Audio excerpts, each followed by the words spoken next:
Hi, everybody, and welcome to FNS Wrestling Podcast, episode 39. I am your host, and with me, as always, my teenage son, Jackson. Say hello, Jack. Hey. Working on our weekly booster juice. You tried something new today? Yeah, another one of those panini thingies. A flavor of the month smoothie as well. Oh, yeah.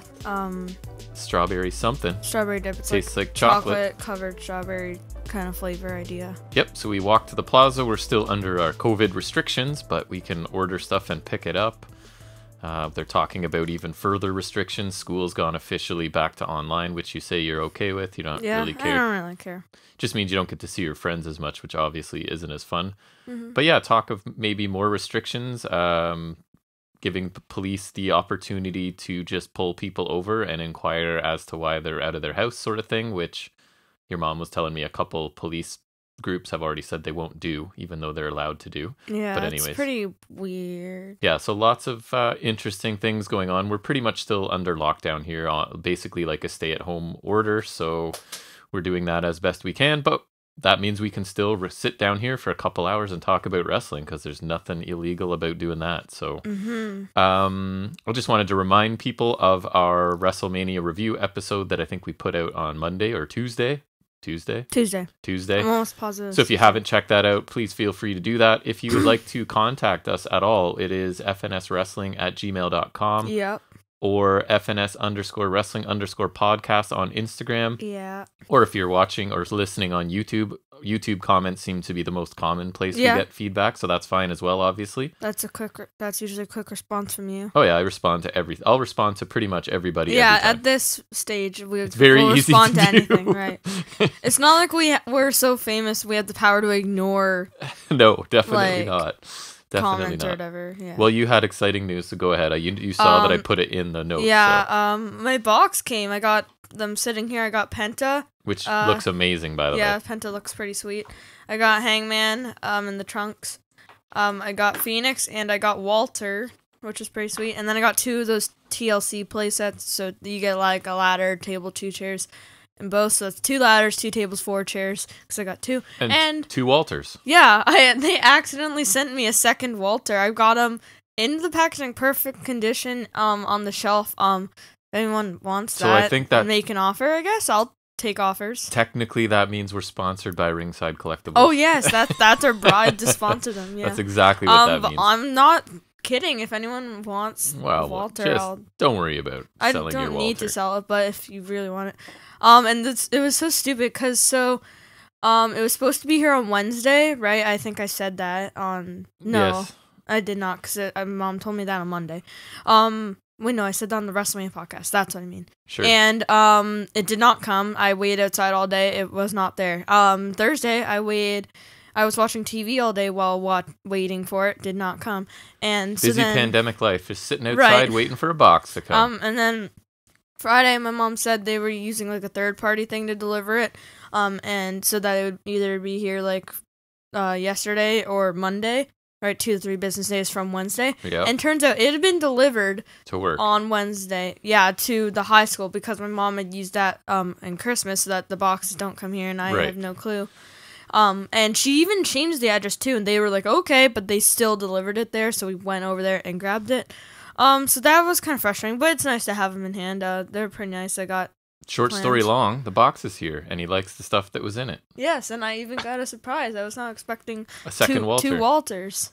Well, I mean, it's kind of worth it for your troubles. Mom had to call and follow it around. And I even checked this morning just because I was like, I couldn't remember if maybe we accidentally ordered 2 Walters. Nope, it says I ordered 1 Walter. Although she does like dealing with Ringside. It's never them. It's always the delivery. Yeah, issue. it was FedEx and whatever. It was not Ringside. I am not criticizing Ringside. I'm criticizing FedEx, and I am not yet sponsored by Ringside, but I do welcome it. Of course you do. Yeah. Yeah. So that was his excitement for this week, which is tells you how exciting our weeks are right now. Oh, yeah. It's a lot of just repeat of things. So that was a little bit of something watched interesting. Hobbs and Shaw yesterday. Yeah, that's right. Movie night. It was pretty good. I liked it better than I thought. With a wrestling connection, right? It had Rock and Roman Reigns. It had Roman Reigns in it, which was interesting, and Charles from The Office. Oh right, he plays like he plays like the villain. He's kind of like he's got like cybernetic enhancements, and basically they're trying to get this virus, right? And they're trying to, I guess, make everyone like that and eliminate the weak people. And his name's Brixton, and he's like, he's supposed to be big. I just kept calling him Charles the whole time. Yeah, I wasn't quite sure it was him. Like, that looks like Charles from The Office. And I literally looked up, and then he's also that big sword guy with the portal from Thor. No, I haven't seen that, I don't think, so take your word for it. That's sick as hell. But anyways, we should probably transition into talking about some wrestling, because that's what we're here for, I'm guessing. So let's move into our first wrestling segment, and that is where we talk a little bit about the week's news and rumors.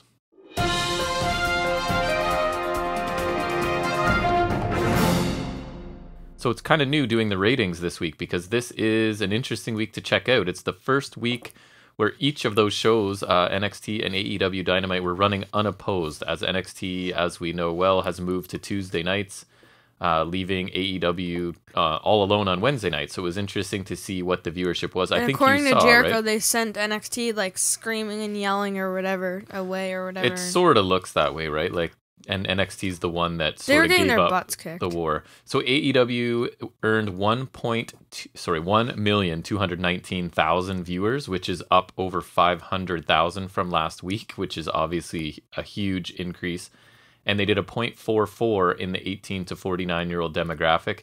So both of these are the best numbers since their debut episode. Yeah, AEW did really good. NXT saw 805,000 viewers, which is up a little bit, obviously not to the amount that AEW was. And they did a 0.22 in the same demographic. So it's not head-to-head anymore, so I don't know if you say one or not, but clearly AEW earned a whole bunch more viewers. Yes. Chris Jericho says AEW sent WWE NXT screaming and yelling away from Wednesday nights. Yep. So a really good, very strong first week for AEW for sure on their own. Picking up 500,000 viewers is pretty awesome for them.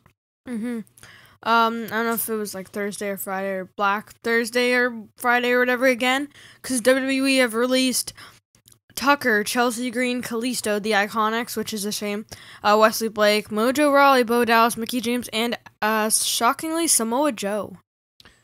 Right. So another... And I feel like Samoa Joe's surprising because he's probably the most high profile out of all of these, and also he hasn't been wrestling, but they've been using him as a commentator. I wonder if not even bad. I wonder if he's not healthy and they know that he's probably not going to wrestle, because I feel like if they knew he was still going to wrestle more, then they would not have just released him.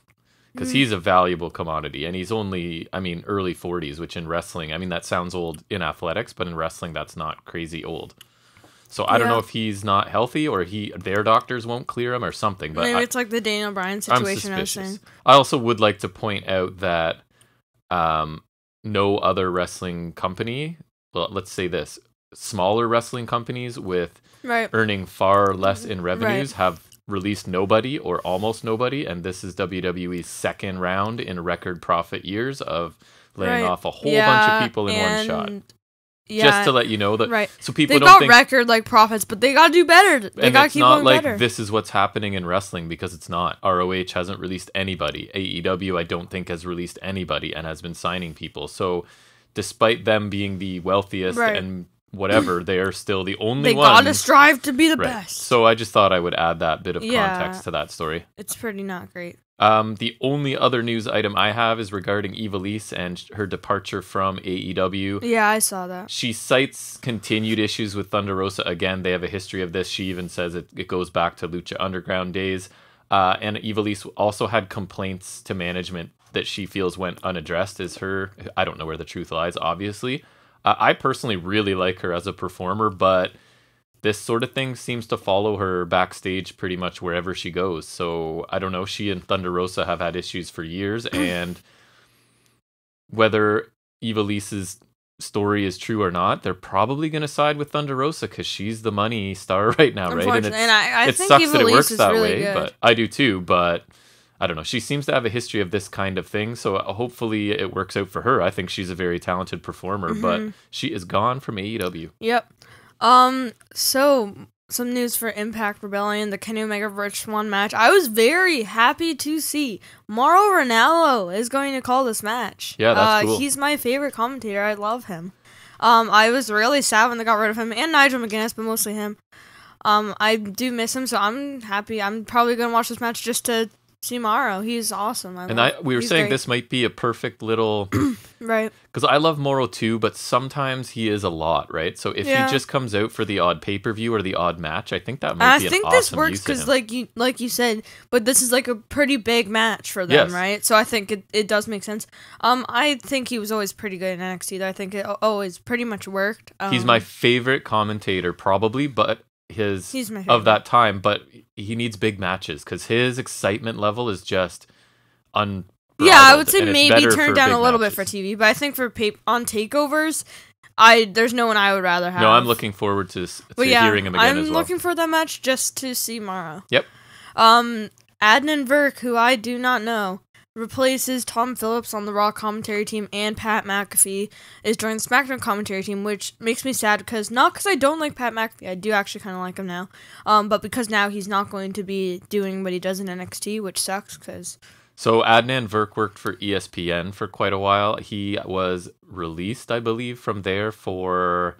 The story is like leaking information about ESPN to the public that they didn't want leaked.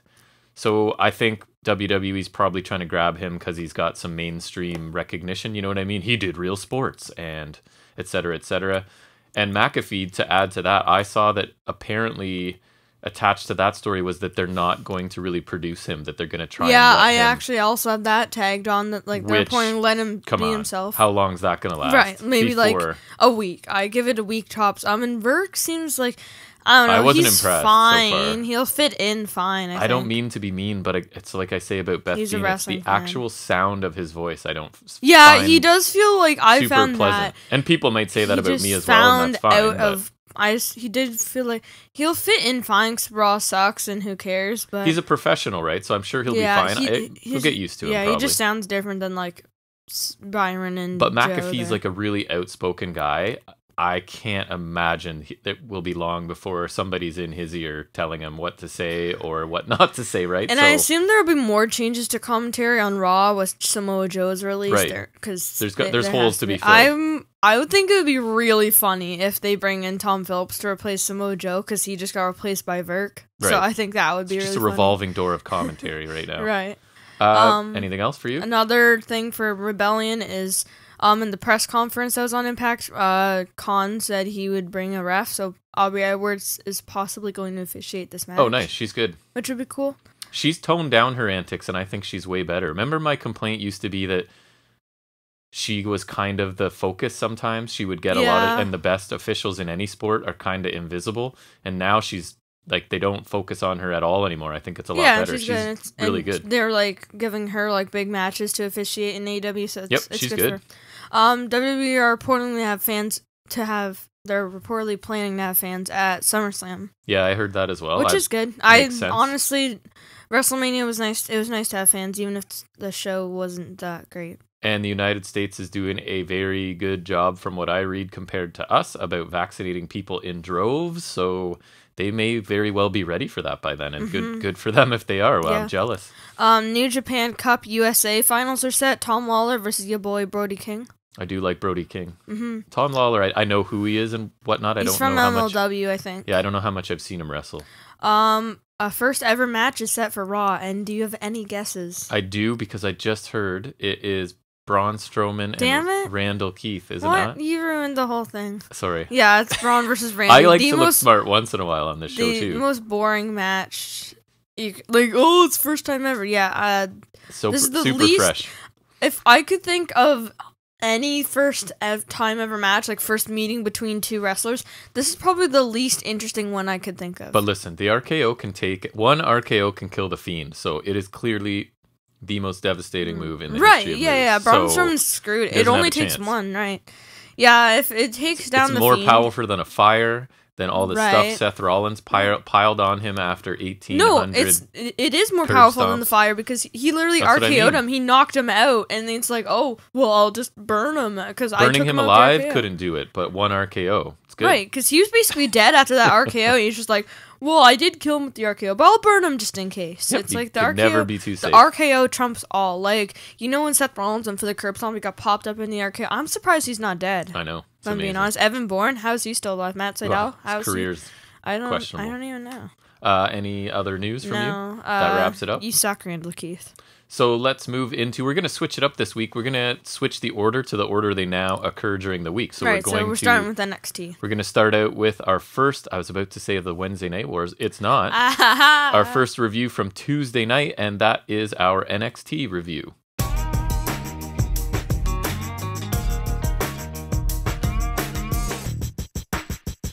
Almost got you already. And that's me, right? So I have to talk first. I forgot about weird. that. It is weird.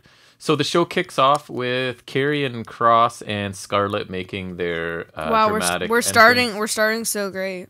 Kross speaks, he tells us it was time, and he puts over Balor's title run a little bit here, but Balor mistook Kross's emotions for weakness. Kross can control it, and he controls everything. He's in command of NXT until he says so. He'll stay at the top because no one will outwork or outwrestle him. NXT wrestlers are hungry, but he's starving, and he lays down an open challenge to the locker room, basically. In the end, he tells us everybody pays the toll. His music hits, he raises the title, and he exits. Your thoughts? I don't know. It was fine. It really wasn't fine. Anything. It wasn't bad. He's not terrible, but I don't like him either. It's funny. You're saying the same thing I'm going to, but in different words. Mine is okay, but kind of boring. Yeah, I find it really difficult to be interested. He seemed a little nervous at first, and even thrown off by the crowd, because he stopped to acknowledge the crowd. That seemed kind of not natural at the very beginning. And maybe it's not fair, but comparing him to the most recent champions' recent promos, right? Compared to Balor's promos, I thought this was lacking, really. Because Balor has just, to me, mastered his promo style, right? It's been amazing lately, and this was not, I didn't think. Yeah, and I think I'm gonna miss Balor being champion just for the promos, for the matches, just yep. I don't know. It's really weird because, it's not like Balor came back to NXT and he's been champion the whole time. There was, a while where he was not champion. I just didn't really notice him. He was fine. That's when I feel like he honed that character, because now I think he's the complete package, right? Whereas before I was like, his matches are great. I remember seeing, when he was, facing Riddle and Gargano. He was, kind of heel. And it's, the only thing heel about him is his promos. And now, he's kind of, the tweener. And, I feel like, for me, he just feels lost without the title, because he's just I feel like that's what's made him so good. And it's just kind of weird. I wasn't that thrilled when they put the title on him, but I thought his run was really good. I think it was the right decision in the long run, and it's weird because he didn't even reign for that long, right? No. Not even a year, and it feels so weird, just that he's not champion. Yep. Hopefully, maybe he'll get a rematch. Who knows? We'll see. Yeah. We then got a highlight package of WrestleMania and some stand and deliver with tweets and posts of praise on the screen. A well-produced segment that I'm not going to go into details about. Oh my god, the amount of times they're saying this is the most watched NXT TakeOver. Yeah. Well, yeah, it was 2 nights, and also before on WrestleMania week, right? Yeah, with a ton of great matches. That's cool and all, but I think there's you should limit the amount of times you tell me that. Shameless self-promotion, I would say. MSK are introduced and they make their way to the ring as we head to a commercial break.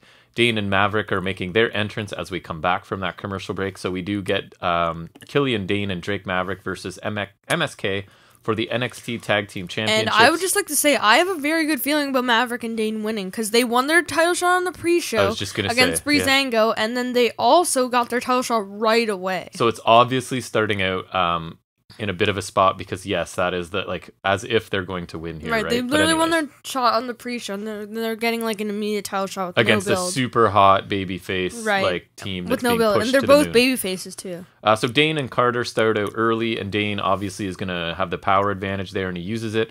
Makes an early tag to Maverick and the quick double team for a 2 count. Lee is then tagged in. He controls Maverick before a pair of drop kicks from Drake Maverick. Double team and a Bronco Buster to Drake in the babyface corner, although I guess that's kind of either corner, but in their own corner for a 1 count. Maverick flips out of a double suplex attempt and finally tags Dane. Dane runs over Wesley on the outside as we head into a commercial break. Back from the commercial with Lee kicking away Drake to make a tag to Carter. Kicks and knees from Carter before knocking Dane off the apron. German suplex by Carter and a tag to Lee. Moonsault, shove, double team, whatever. Do they have a name for that yet? By MSK for a 2 count. Dane is chopped down with kicks and stomps by MSK.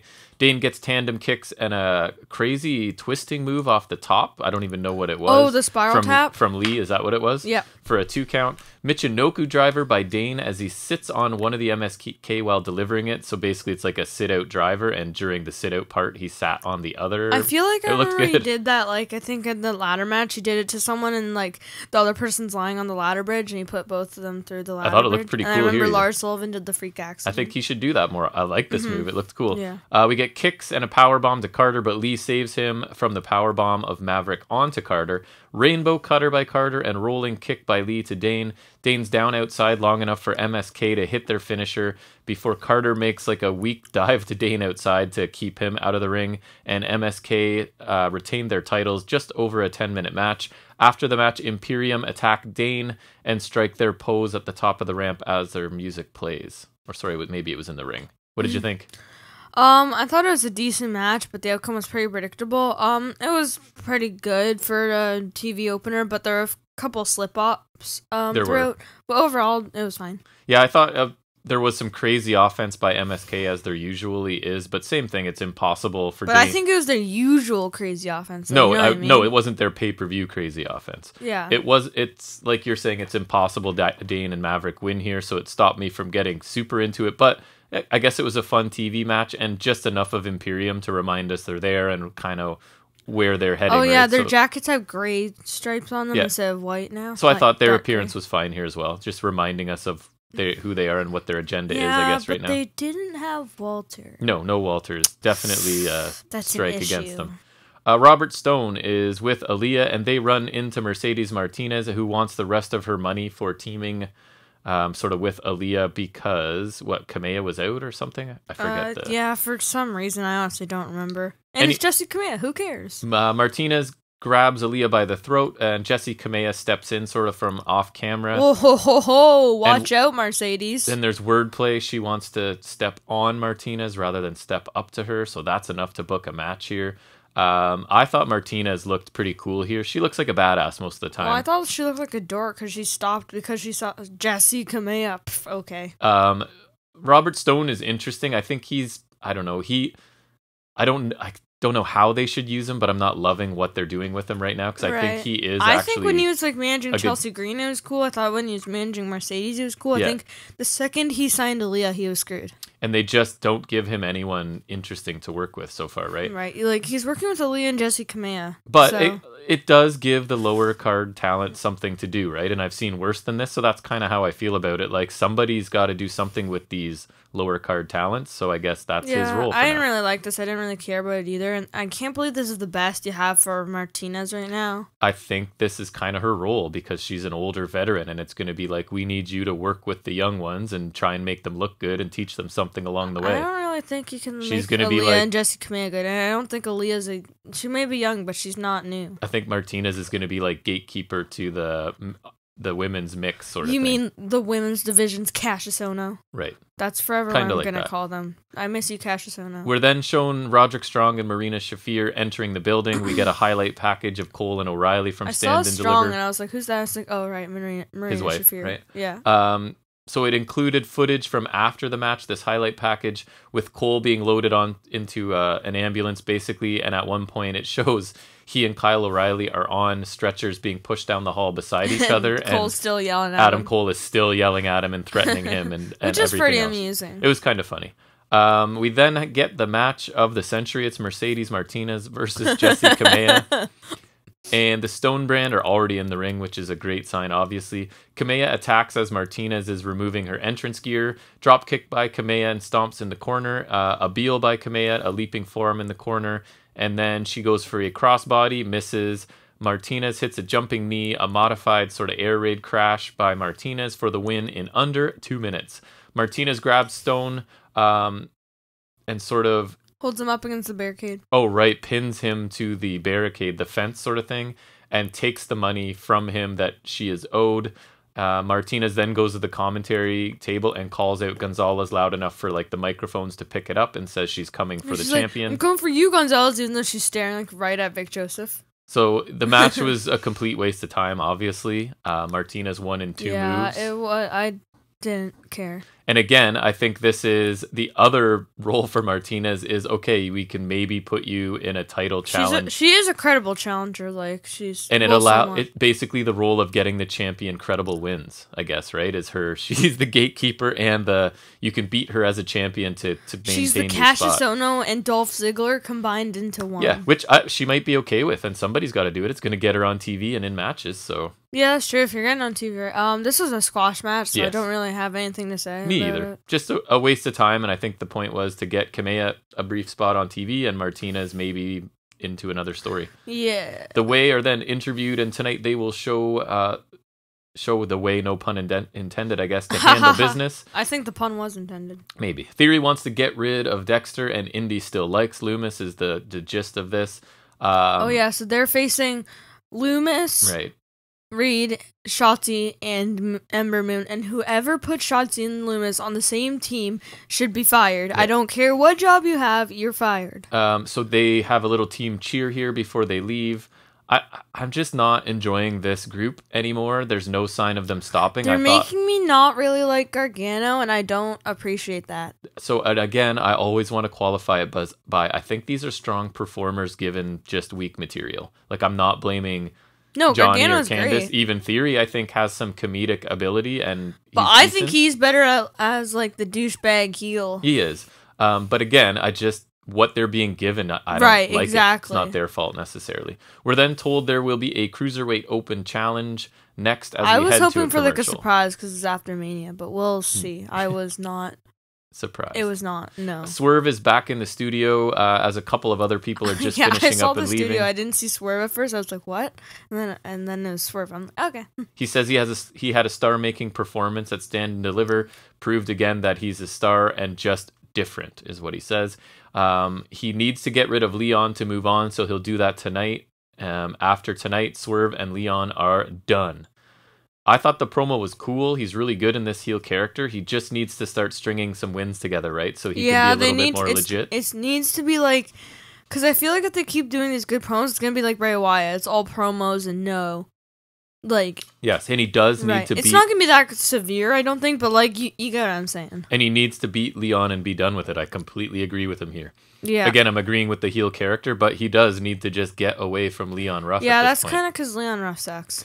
He's not my favorite. I don't think he's helping Swerve any at this point, and I think Swerve's the guy out of those two I would focus on. So right, I think Ruff got his shining spotlight, which was that fluke title win, and then I think he's basically done. Yeah, because Swerve's character's interesting, so let's get him some legit wins. Leon Ruff legitimately, to me, seems like NXT's James Ellsworth.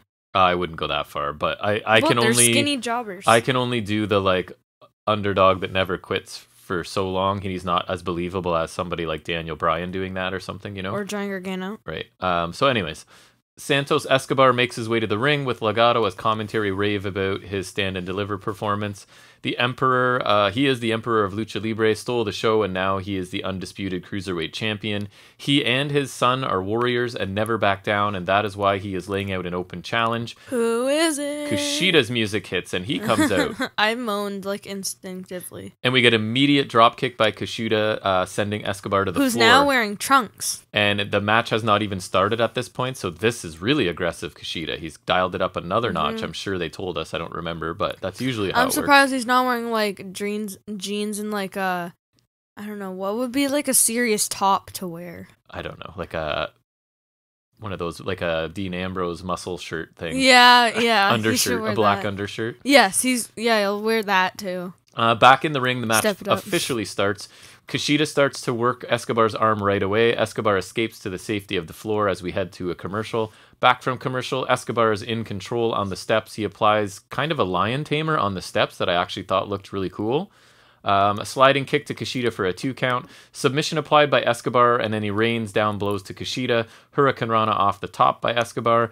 Escobar pulls Kushida's arm behind his back until Kushida fights out with elbows and chops. Drop kick by Escobar to stop the momentum of Kushida. Cartwheel drop kick, right hand, and PK, that kick by Kushida before he goes back to trying to get Escobar's arm.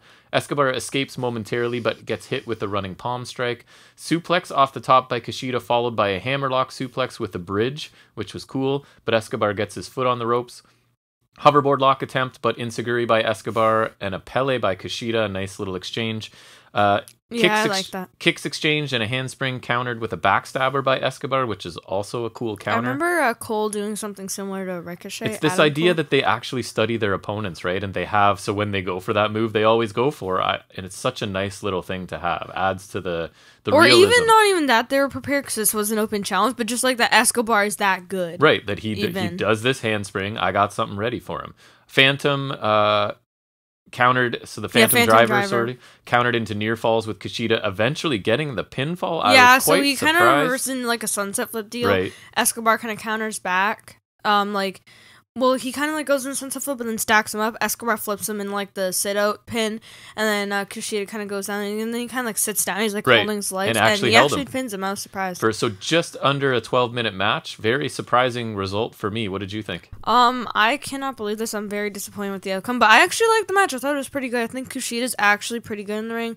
I'm not the biggest fan of the outcome, but whatever. This does mean that Escobar can move up, but I wish they could give the title to someone other than Kushida.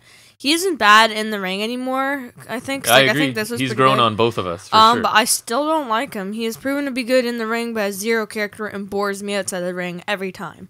I hope this means better things for Escobar, though, because that's the only reason I'd be okay with this. I thought this was a really good TV match. I was very surprised by the result, but I thought about it in a bit, and it makes sense to me, and I'm okay with it, right? The cruiserweight division seems to be about in-ring work, and that's it.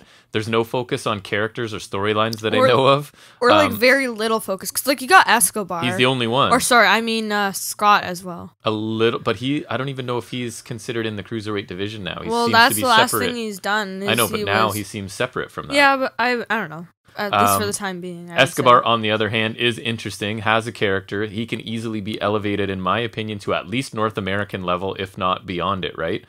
It's also, I guess, a nice reminder to people watching that titles can change hands on TV and sort of unexpectedly in an open challenge. And it's a way to get something newsworthy on their first Tuesday show. So at first I was disappointed, but then I'm really looking at this as that belt coming off of Escobar is like a weight being removed, and he can now ascend to a bigger role in this company, I think. So I'm okay with it. I do find it kind of funny, though, that he wins the ladder match. He's like, he's the undisputed champion. Oh, he lost to Kushida. Right. In an open challenge roll-up. Interesting. On TV. But, so I'm okay with it, I think. Ciampa is backstage talking, and Thatcher is back beside him, and we may be the only people, but we were happy to see this. I don't know. I was just like, hey, Thatcher's back. Ciampa says Walter and Imperium tested their will. They passed the test just by even sort of doing well, I guess, is the idea. And they've come out stronger and ready to face the new landscape of NXT. Thatcher talks about new champions and which path to choose, right? He's sort of like they could go tag route. There's new champions all over the heavyweight NXT championship. And they finish what they start. So Ciampa says, MSK, we are coming, and storms off, leaving Thatcher sitting. Thoughts? I like this. They're not bad at promos, so this was good. I find it interesting that Ciampa's just gone and Thatcher's sitting there. I'm wondering if they're still gonna go for that heel turn angle, maybe, or not. Either way, I think this is a good team. I think they're good together. They're good apart. I liked it too. There's something about these two together. It just works. And that style of yes, they're in a promo together, but they're still sort of cutting their own promo. They don't acknowledge each other, right? They don't pick up on what the other person says. It's just they both look straight ahead.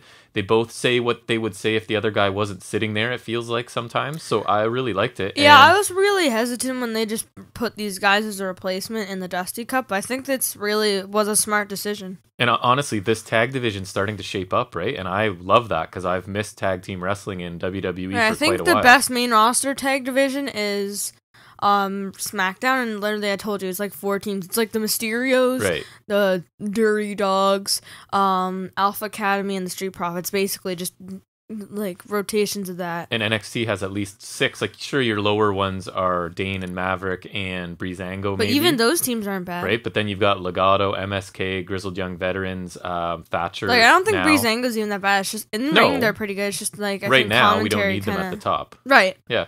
And Imperium's pretty good in the ring right. still, right? Imperium's around, so yeah, there's lots of potential. Mm-hmm.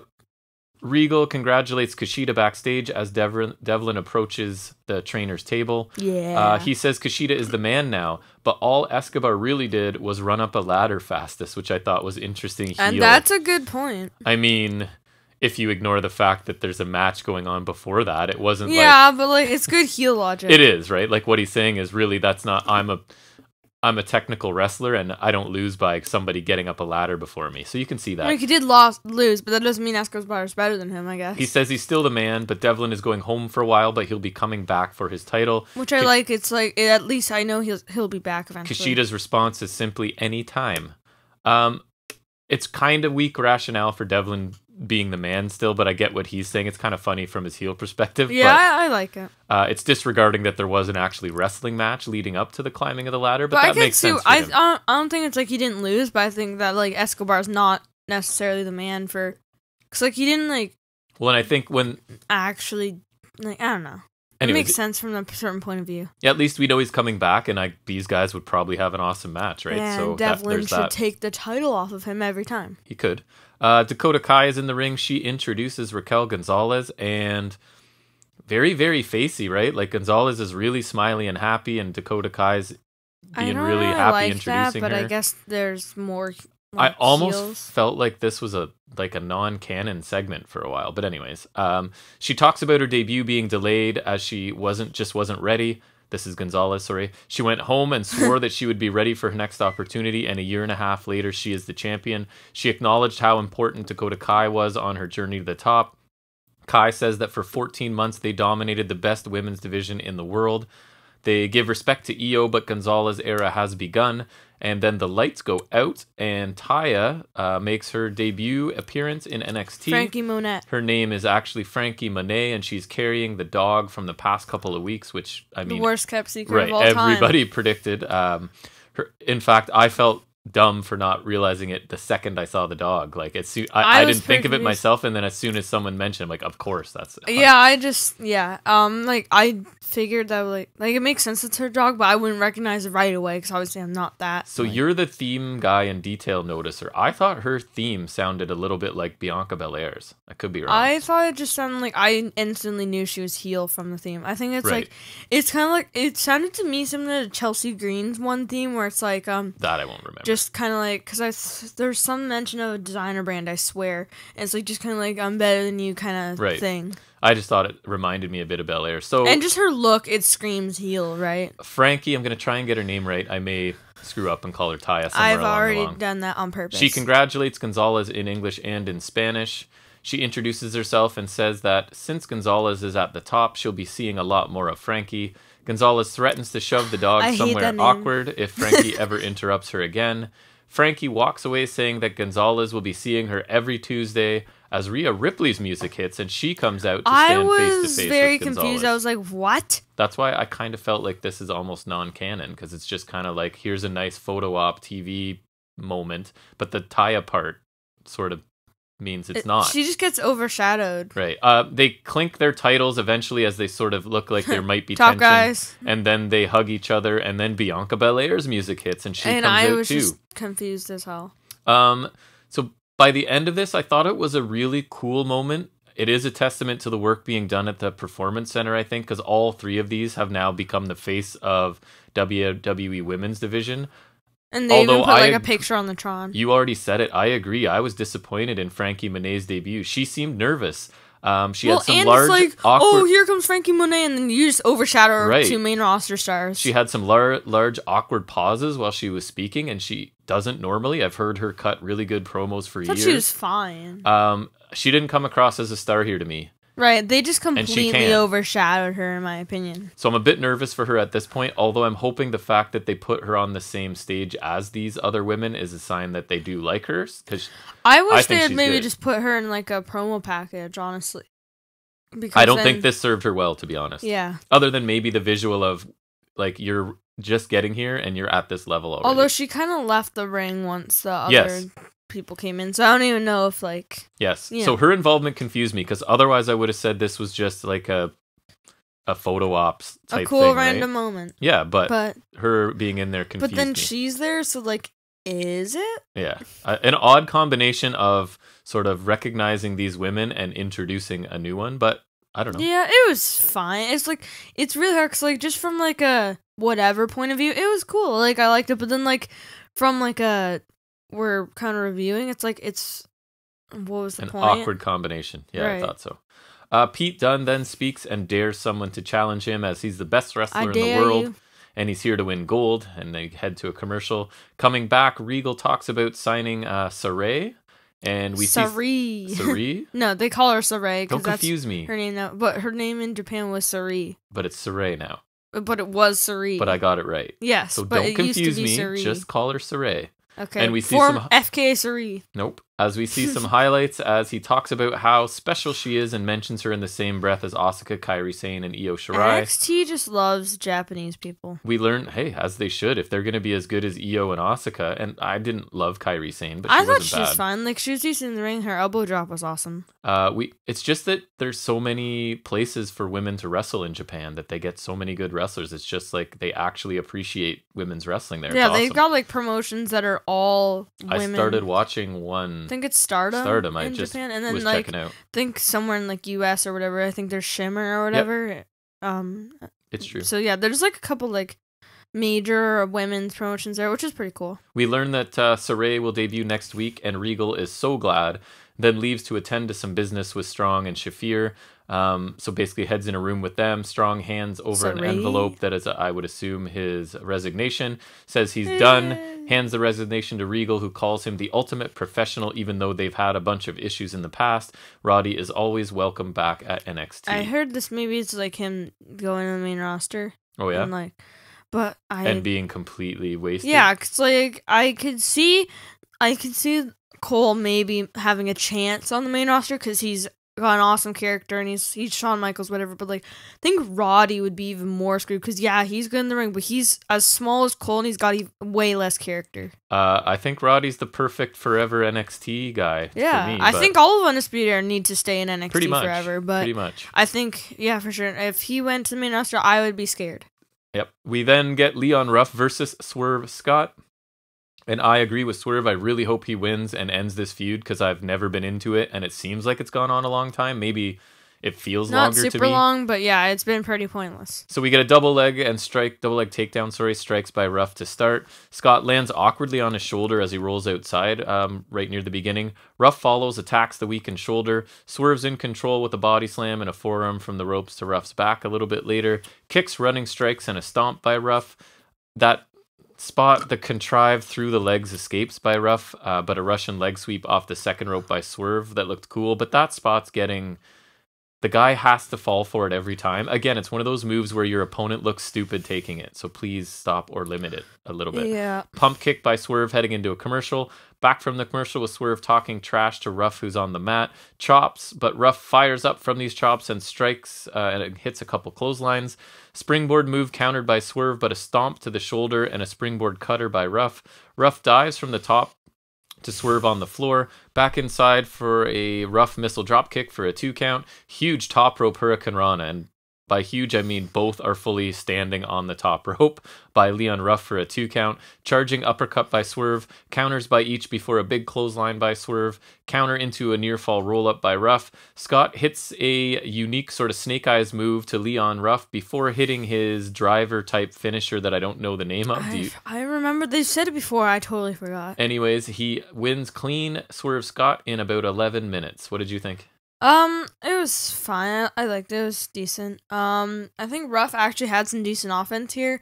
And I thought it was pretty good. Like, I think it's one of Ruff's better outings, in my opinion. I thought it was good too, but sometimes it's starting to feel like Ruff's matches all kind of feel the same to me.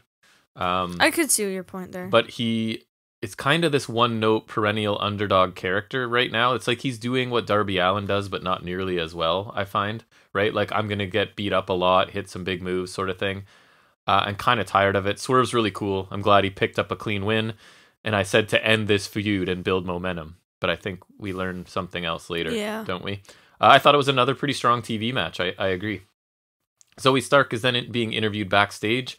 4 months ago, she tells us she was in Vegas struggling to make ends meet, and now she's here, had a match at the biggest takeover ever against Toni Storm. Her ultimate goal is the NXT Women's title, But Mercedes Martinez interrupts her and calls her a rookie. Stark says she'll see about that as Martinez walks away. So Martinez just picking fights with everybody on this episode, which I kind of like.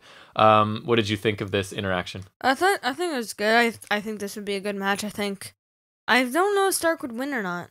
I feel like it's hard to say because Martinez, did she just throw her hat in the ring for right? So then that makes me think Stark would lose. Right. But then she also has been losing, looking really good. Although she did win against Toni Storm, so she could afford a loss here, maybe. But I thought it was a decent babyface interview from Stark. Pretty straightforward, right? I do like Mercedes Martinez just kind of wandering around, challenging everybody to a fight. Could be a good match. I think Stark should win because she could add that to her resume, and I kind of feel like that's, again, what Martinez is here for. So she's lost a few matches despite looking good in them, and she needs to start building a resume, I guess, as a young performer in this company. Walter shows up, well, in a video, talks about Imperium being a dominant force and that he has been the most dominant champion in WWE. That is a fact, I believe. Ciampa was a huge challenge, but nothing changed, and he's still the champ. Imperium will rule and expand and is here to stay. I like that little hint of expanding. That might be a cool idea. Yeah, probably Thatcher. He talks about the mat being sacred, and I thought this was really cool. Walter is the complete package and is unbelievable even in his promos, right? Like, that's an area I didn't know he was this good. He cuts a really nice promo. Yeah, I think he's definitely improved. I think the latest packages that they've had, like for Imperium before he came to face Ciampa, I think we're good. I think he's improved pretty good, and yeah, I like this as well. And I saw the face-to-face sit-down with Rampage Brown, and UK looked good. I think he was interviewed by Samoa Joe in one of the pre-shows, looked good. So that's just not an area that I knew. I knew he was amazing in the ring, but I had never heard him speak a lot, but he's quite good, which was a nice surprise. Swerve Scott is then being interviewed, but is attacked by Leon Ruff, who says it's not over. And my notes literally say, no, it was supposed to be over. Yeah. So that's basically how I feel. We were promised this was over. I don't have any different opinion. I wanted this to be over. It's not over. Not happy. We then move into our main event, which is an 8-person tag team match with Dexter Lumis, Bronson Reed, Shotzi Blackheart, and Ember Moon versus The Way, which is made up of Johnny Gargano, Candice LeRae, Austin Theory, and Indy Hartwell. Lumis starts off with Austin Theory, and Lumis hits a Thez press and then some punches right away. Theory backs off, sort of ignores Indy's pleas. She's trying to get tagged in, obviously, to get close to Dexter Lumis. That's still the storyline that she's interested in him romantically, shall we say. So Theory ignores her pleas for a tag, and he tags in Candice LeRae instead. Shotzi attacks Candice and takes her down, tagging in Ember, but Gargano makes the save for his wife here. Moon and Shotzi attack Gargano before Reed also gets involved. Lumis is tagged in and eventually knocks Theory off the apron, allowing Indy and Lumis to have sort of a romantic moment. And Indy's even leaning in for a kiss here, just to have Candice pull her off the apron from the floor while Gargano attacks Lumis from behind. Gargano's in control on the inside. He lays in some punches, tags in Theory, who whips Lumis across the ring hard into the turnbuckle. Theory with the forearm to the back and a suplex, but then he starts grandstanding a little bit, hits a stomp on Lumis's chest and a cover for a 2 count. Knee lift, backbreaker by Theory, suplex by Lumis, and Bronson Reed's tagged in, I think, for the first time here. He runs over Austin, then Gargano, hits a double avalanche before picking them both up and hitting his kind of signature, I guess, at this point. Double Samoan drop as Indy and Candice break up the pin attempt. Things sort of break down from here. There's a spine buster by Indy to Ember. Shotzi DDTs Candice. Indy kicks Shotzi. Candice goes up top. Reed steps in front. LeRae jumps for like a crossbody or something and just bounces off Bronson Reed. Yeah, that was pretty funny. Who doesn't even budge an inch. It was kind of funny. Theory lands a drop kick to Reed, but then gets hit by a spine buster by Lumis right away. Gargano pulls Theory out of the way, and Moon dives onto Gargano. Candice hits a diving DDT from the apron to the floor on Lumis. I didn't think this looked great. Lumis his descent to the floor was really slow here, so it kind of takes away some of the sting of the DDT when he's sort of easing his way down to the floor. Reed and Shotzi are left in the ring here. Reed picks up Shotzi and throws her, sort of gorilla presses her and throws her onto the crowd of people on the floor. Gargano hits a super kick to Reed. Lumis slams Gargano, and then the silence is locked in.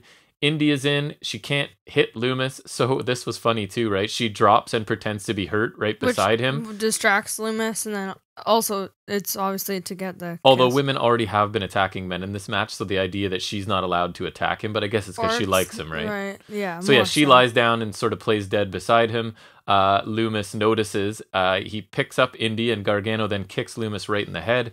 Hartwell shoves Theory out of the ring and pretends to be down again. So this time she has to like sort of squirm her way, sidles up on the ring apron just to get closer to Loomis. It was pretty funny. Sort of to draw his attention again. Yeah, it was kind of funny. I laughed. Loomis picks her up. It's kind of like she had a Billie Kay vibe where she's just very, very over the top in her stuff. I kind of liked it. Yeah. Loomis picks her up, carries her off, and Indy winks to everyone. Sort of Loomis can't see her face, but she's sort of winking at the way and winking at us, I guess, to let us know she's fine. Right, and I think this makes Indy a little more interesting just because like, it at least gives her more character, just because like you said, the Billie Kay kind of it felt like that to me. Right. Shortly after, Ember Moon climbs onto Reed's shoulders, hits an eclipse on Theory. LeRae quickly throws Moon out of the ring as Reed goes up top. Gargano crotches Reed on the top rope, climbs up to meet him. Reed shoves Gargano off onto Austin Theory.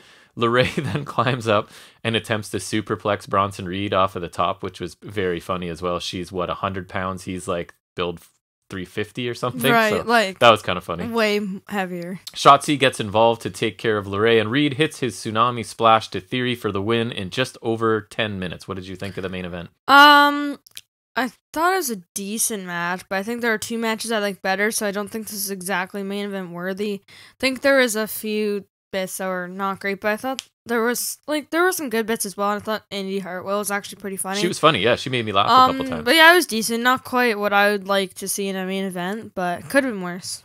Yeah, I think you're sort of saying what I feel as well. It wasn't a serious match, right? It was almost played for comedy. It just feels like very random too. It's like yes, and that's not my choice for a main event either. I would like something a bit more serious. I think there's spots for like the lighter comedy matches.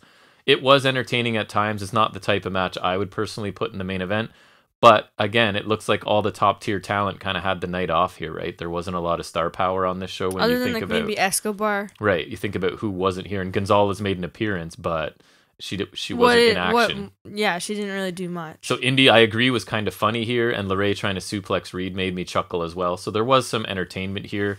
It kind of felt like a holding pattern main event, right? We throw this together. It's not really advancing other than the the main Loomis event part. Feels like the equivalent to me of like those ROH shows you were watching where like they have nothing to do with the pay-per-view. Here's a bunch of people together. Right. Yeah. It was enjoyable enough, I guess. Not what I would do for a main event. Overall thoughts? Overall, I thought the show was pretty solid, but the only thing I really enjoyed was the Cruiserweight title match, and then Swerve and Ruff was like pretty good. Yep.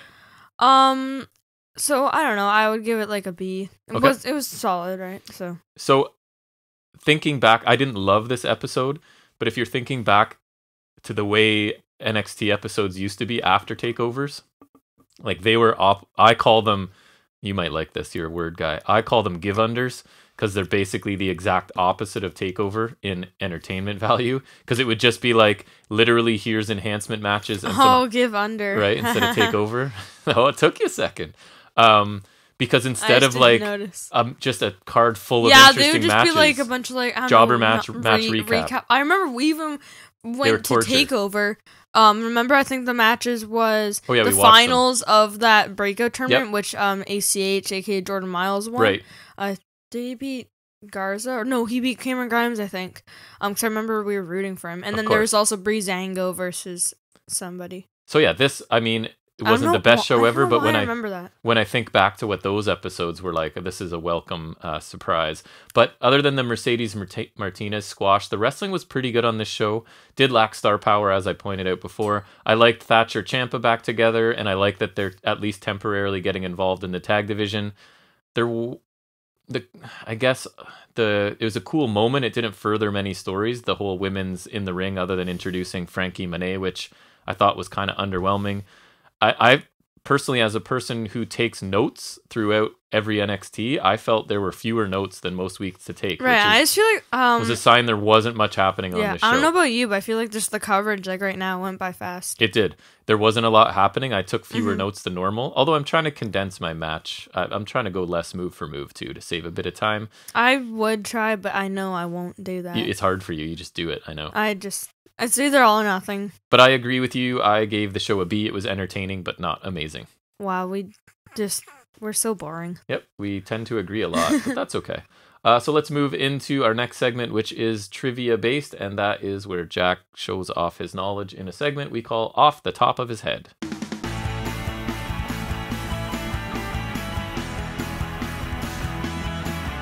This week, kinda random.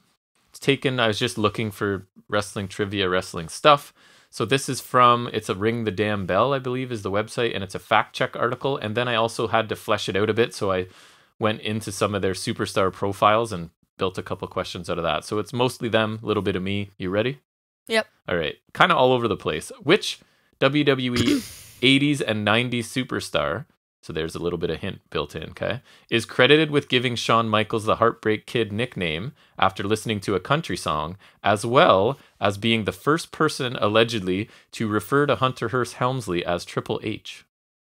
It's a good one, right? It's a good little tidbit of knowledge there. So 80s, 90s superstar. You're struggling, so I'll give you a hint. Never won the championship, but should have. Mr. Perfect. Correct. Kurt Hennig is correct. That's just me being big brain. If I got it off that hint. Well, because you know, you also know I think he should have won it because he's one of my favorites. And he's just like one of those guys, who is the only wrestler to win the FCW championship, the NXT championship, the WWE, and Universal Seth championships. Rollins. Correct. I thought you'd get that one. I just assumed. Which talented repackaged big man pinned Ric Flair, John Cena, Shawn Michaels, Triple H, and Kane during an impressive run during 2006?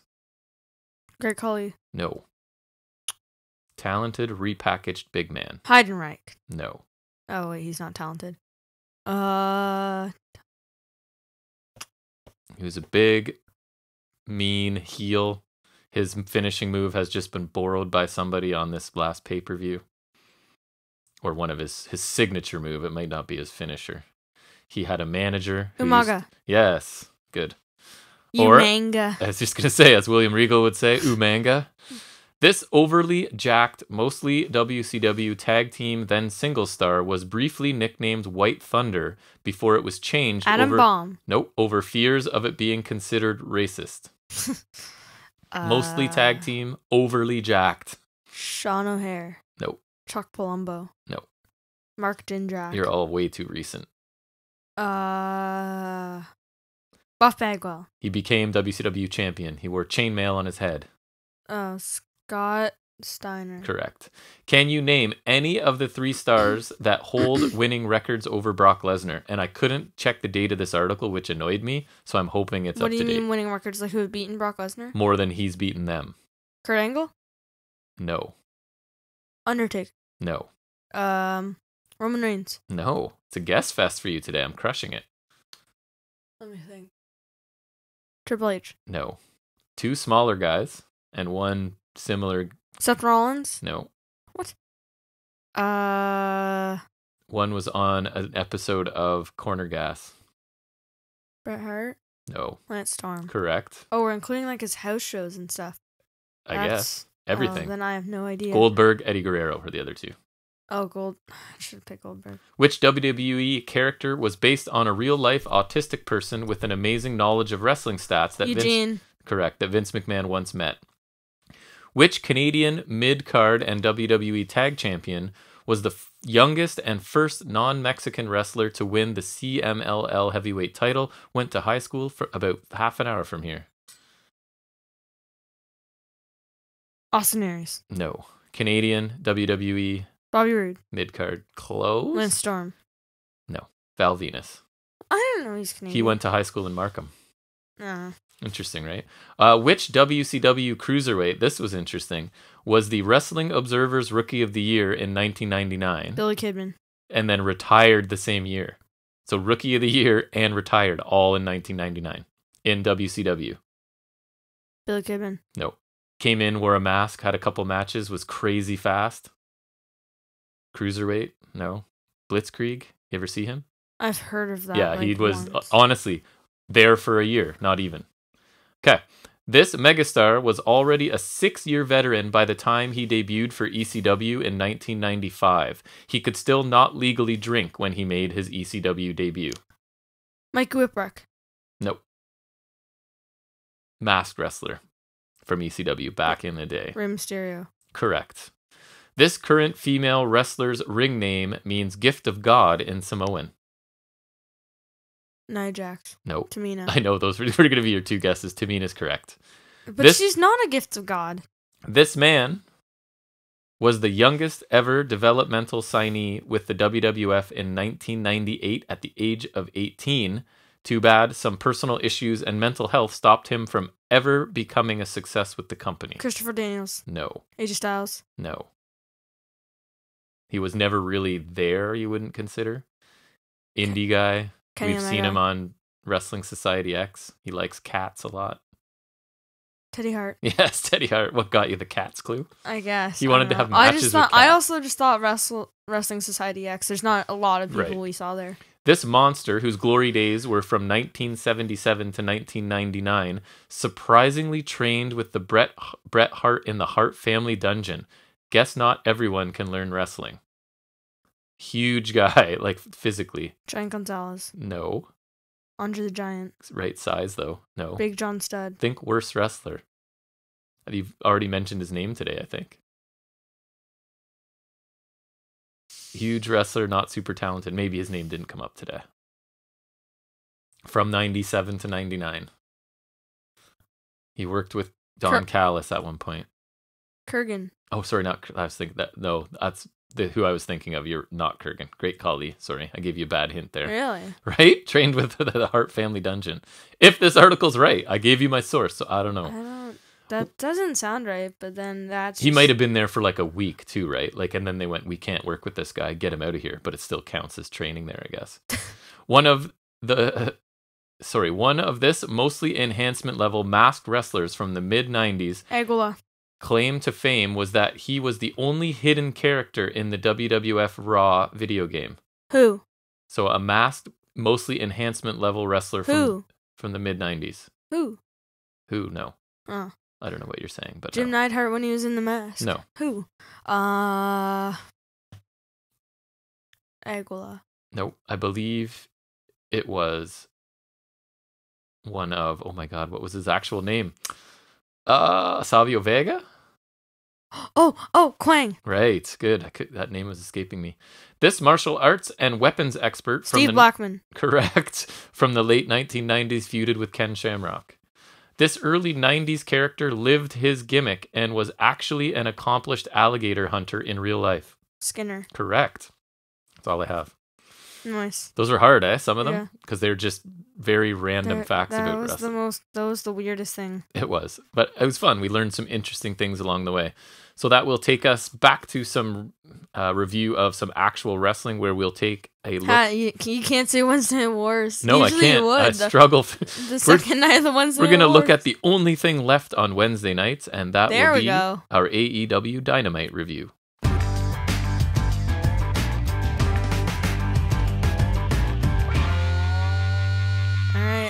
Show starts with Young Bucks promo before the intro, actually. And they say they betrayed Mox because they chose friendship after not choosing friendship. They thanked Mox for putting them over the edge, I guess. So I guess he kind of like excused being the crap out of Kenny. They're like, I guess forced their hand. So I guess it kind of makes sense a little bit, but not much. And they say that Callis is right about them changing, and Matt says he thinks it's time to bring back the old Young Bucks and show a better version of themselves. I thought this was fine. And then there was like images of them cutting off their tassels, right? Was shown over top or underneath him talking. Yeah, with the tone of it was good. The explanation I think is kind of weak again. It's just like, I don't know. It was they're grasping for ways to explain that the Bucks wanted to stay with Omega. It was fine, I guess, but yeah. As long as they stay this way for a while and stop this flip-flopping, like we're a little bit face now, we're a little bit heel, like almost week to week. I think this one will stick for I think so too. So yeah, I'm okay with it, I guess. Mm-hmm. Then we get the usual intro. It's one of those weird things that takes place before the intro. Right. So we get Mike Tyson quick. MJF interrupts. He gives Mike kudos because MJF's dad says he was a big deal. Right, so it's basically a subtle year-old shot. Right. Right. MJF tries to say that Jericho is Tyson's enemy, which was true. Yep. At least. MJF says he doesn't want Mike to have any regrets after tonight because he already has one on his face, right. which is a good burn. Shot at the face tattoo. I would agree. Yep. And I guess the first one was funny too because it's a shot at him being irrelevant as well. Like, I don't even know who you are. I had to ask my dad because you're so He's irrelevant. Old and irrelevant. Yeah. MJF gives Mike a blank check, but he rips it up, chews it in his mouth, and spits it at MJF. I thought this was, I guess, a logical segment because you're using Mike Tyson, so you have to do something with him. MJF was fine. It was brief. He was funny. It was fine. MJF was funny, but I don't have an interest in Tyson. Yeah, same. But yeah, MJF is fun. He's pretty good. Next we get Young Bucks versus Death Triangle, which is Pac and Phoenix for the AEW World Tag Team Championship. Please. I got Phoenix now. I actually have Death Triangle now. You do. We start with Matt, Jackson, and Pac. Bucks are wearing some nice white gray attire. A little more subdued, nice. Right, than their usual. Fewer tassels, fewer bright colors. Right, it was just like white and gray, which I think white, just like whether your face or heel, it just looks classy. Yep. And they got like Nike shoes or whatever. They were like Dior Nikes, so it's probably some collaboration that makes them excessively expensive that they're just showing off, I guess. Right. Holds and counters to start, because why wouldn't there be? Right. Nick and Phoenix tag in. Yes. Back and forth, clothesline by Nick. Matt tags in. Phoenix counters a double team into a Hurricanrana springboard kind of headbutt thingy by Phoenix. Pac just jumps in and then hits a spaceman punch to the outside. Suicide dive by Phoenix. A body slam back in the ring by Phoenix. Pac tags in. After some offense, Phoenix tags in. A straight combo by Death Triangle. Matt trips Phoenix to avoid a springboard move. And then he takes out Pac. Nick Jackson gets a tag. Slingshot X Factor by Nick. Matt tags in the double hip toss drop kicks by the Bucks, which is classic Bucks. Mm-hmm. Nick tags back in. Phoenix counters the double team, gets a hot tag to Pac. Shotgun drop kick to Nick and a strike combo. And a brain buster to Matt for 2 by Pac. Chest kicks by Pac. Nick distracts. Stereo apron power bombs by the Bucks to Death Triangle. Nick tags in back in the ring. The corner rising knee by Nick. And Matt is back in. A back rake. And after the commercial break, Nick is tagging in. Pac avoids a double team. Nick takes out Phoenix though to prevent the hot tag. You could kind of see him lingering there for a second. Yeah, you could. Waiting for his chance. Right. Matt mocks the hot tag, so he kind of like goes to the apron and pretends to like tag in or whatever, and then he's in the clotheslines. He's like, yeah, and like I thought that was actually kind of funny. Yeah. It was interesting. And Pac hits a big lariat. Phoenix finally gets the hot tag, and he hits an insane flurry. A handspring into a double cutter by Phoenix on both of the Young Bucks. He's crazy. Yeah. Pac tags in. Pac holds Nick in a wheelbarrow position, and so Phoenix climbs the top rope, hits a missile drop kick to the back of the head. Pac holds on, lifts him back up, so Phoenix can hit a super kick, and then Pac keeps him up and transitions him into a blue thunder bomb for 2, which is pretty cool. Awesome. Loved it. Yeah. Kind of like the rebound German suplex to Nick by Pac, where he kind of sends them into the ropes chest first, and he just waits for them to kind of rebound off, and he kind of a snap German. It's pretty cool. I remember hitting him in he hit an insane one on Jack Gallagher at Fastlane. I remember it was just Jack Gallagher. Crazy. My goodness. Yeah. Gentleman Jack. Bridging German suplex by Pac for 2 after a rope walk kick by Phoenix. Awesome. I think it was Nick. Or one of the Young Bucks, whoever's legal, was holding onto the ropes, and so Phoenix hit the rope walk kick to kind of stagger them, and then he hit the German suplex at the bridge.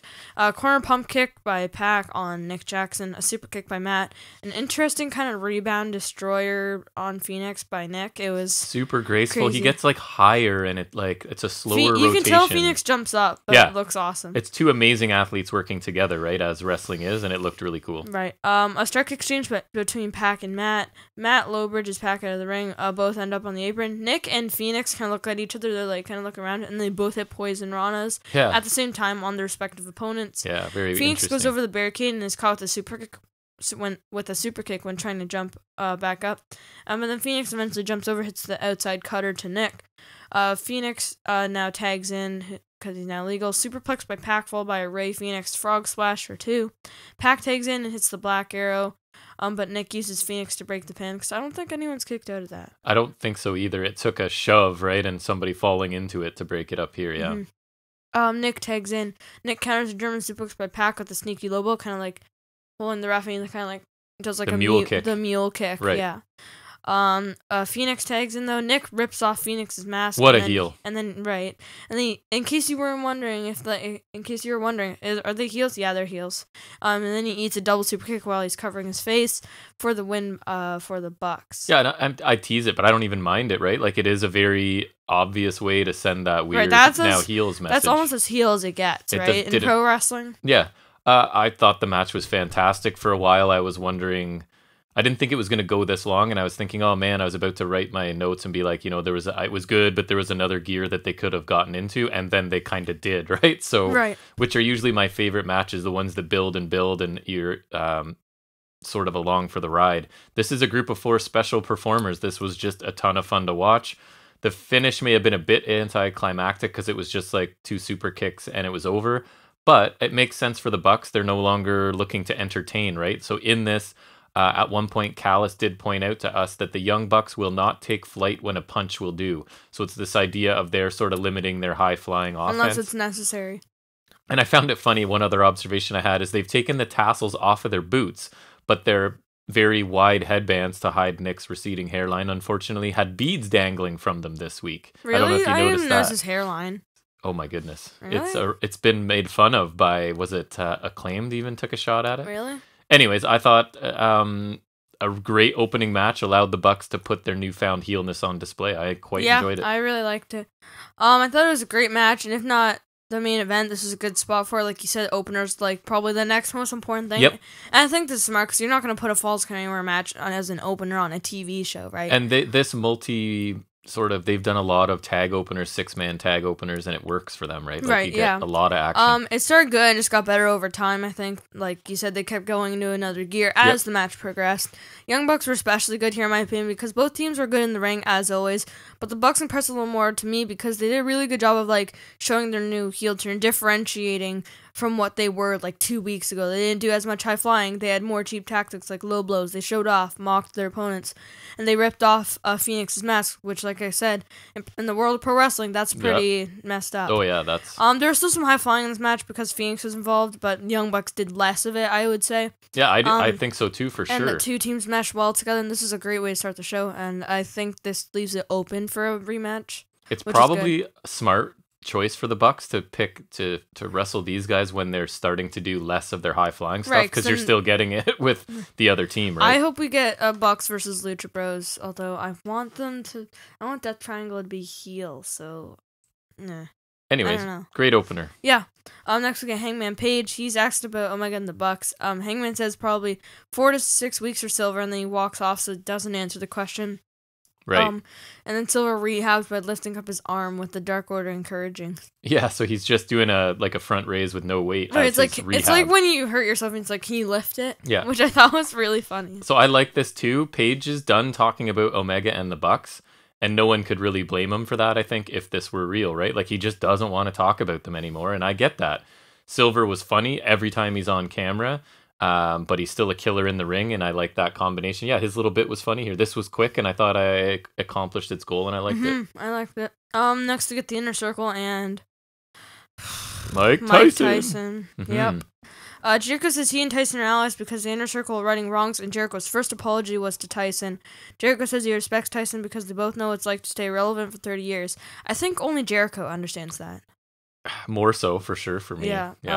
Jericho says Tyson said he would help Jericho if he needed anything, and this is it. Tyson says he'll call it right down the middle for the match later tonight, because we learned from Edge that enforcers have to do a lot. They have a lot of responsibilities. Huge. Yeah. This was a bit of a departure, right? Because this was serious Jericho. There was not really any comedy here. Straightforward, serious. It was fine.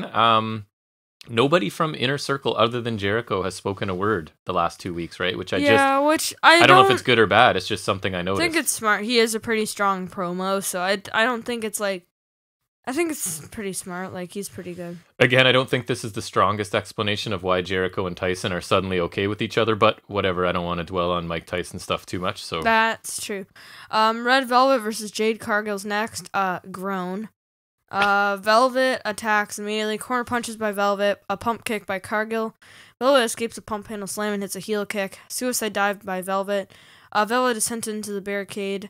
Cargill hits a fallaway slam onto the crowd people. A stalling brainbuster by Cargill, which was cool. I think it's supposed to be a suplex, but let's be honest, it looked like a brainbuster. It was a short suplex, yeah. Yeah. A tornado kick by Velvet. Cargill misses a corner spear and hits the post. Clotheslines by Velvet don't take down Cargill until a third running clothesline. Yep. A wheelbarrow bulldog by Velvet. Standing moonsault for 2 by Velvet. But she misses a top rope moonsault. And the glam slam by Cargill for the win. Just called Jaded, not the Glam Slam, okay? Yeah, but... Which I think is it's basically like saying your name again. It's not my favorite name for a finisher for her. Right. You're not going to be happy, but I thought this over-delivered. I was pretty impressed with both of them, considering their spot on the card and experience level, right? I'm not saying this is Omega and Pac or even to the level of the opener. I think Cargill is obviously an absolute specimen, right? She's been brought along pretty much perfectly, I think. Velvet actually impressed me here too. She's fast and looked really aggressive. It was a pretty clean match for some inexperienced, at least Cargill. I don't know Red Velvet's history, to be honest. I think there's potential in both of these two, and if Cargill keeps picking up things as quickly as she has been, she could be really, really good, and WWE will have really missed the boat on her. Mm-hmm. What did you think? So I thought this was actually a pretty good little match. It was. Velvet was actually pretty good, and she had some cool moves, but her name is dumb. They need to change that.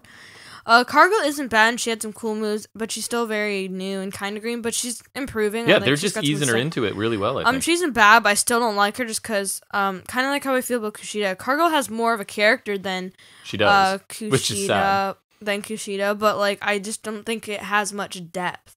No, not yet. Like, I think it's a very basic character, but anyways, it was a good match, but it's tough to follow that tag match. It is true. In the placement on the card, it makes sense too, right? It can be sort of in between everything. Britt Baker promos next. She shows the top 5 rankings. Baker's at number 3, and the 2 under her are irrelevant, which is funny. Baker says she's ranked in Red Velvet, who's 5-0, and she's 7-1. And so since Velvet lost, it makes sense she would move up to number 2, which is correct. Yep. I don't know why Baker wouldn't just move next. She has more wins, I guess, but yes, I don't know. It would be. Her winning percentage would be higher. Right. And she said she has a match on Dark or Elevation or one of the B shows. And she'll continue to move towards becoming AEW Women's Champion. I like that because now they're telling her, right, like the rankings matter.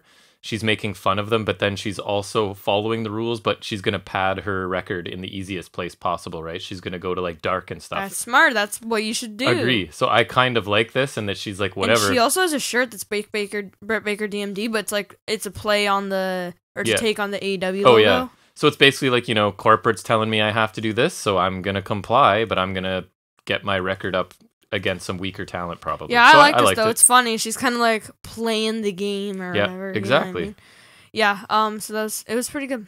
Next, we got Anthony Ogogo debuting with The Factory versus Cole Carter. Who's barely mentioned Cole Carter. We had to wait to hear his name, right? That's like the jobber name generator. Yeah. A stomach punch after an arm drag from his opponent for the win.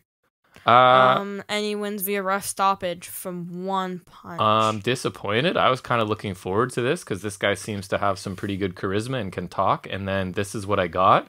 And it wasn't even like a small piece of a larger story or anything. It was just it. So I didn't understand this. I didn't really like it. You? Yeah, I didn't really like it. This is kind of setting him up for he always has to look strong with his punches. And it's like... They're getting over his boxing background, which is fine. But like I think it should hurt him a bunch, but I don't think it should be like a match, because then like you're kind of setting yourself up for like. How about one punch? He's doubled over some sort of high impact finisher. Boom! Right, like I already like it better. Right, and like it's just like now anytime he punches anyone, it's like a potential match ender. Like that just doesn't work for me. You're right. They're setting a precedent of that. Right, they're just setting him up like I don't know what to say for that, but you know what I mean. Yep.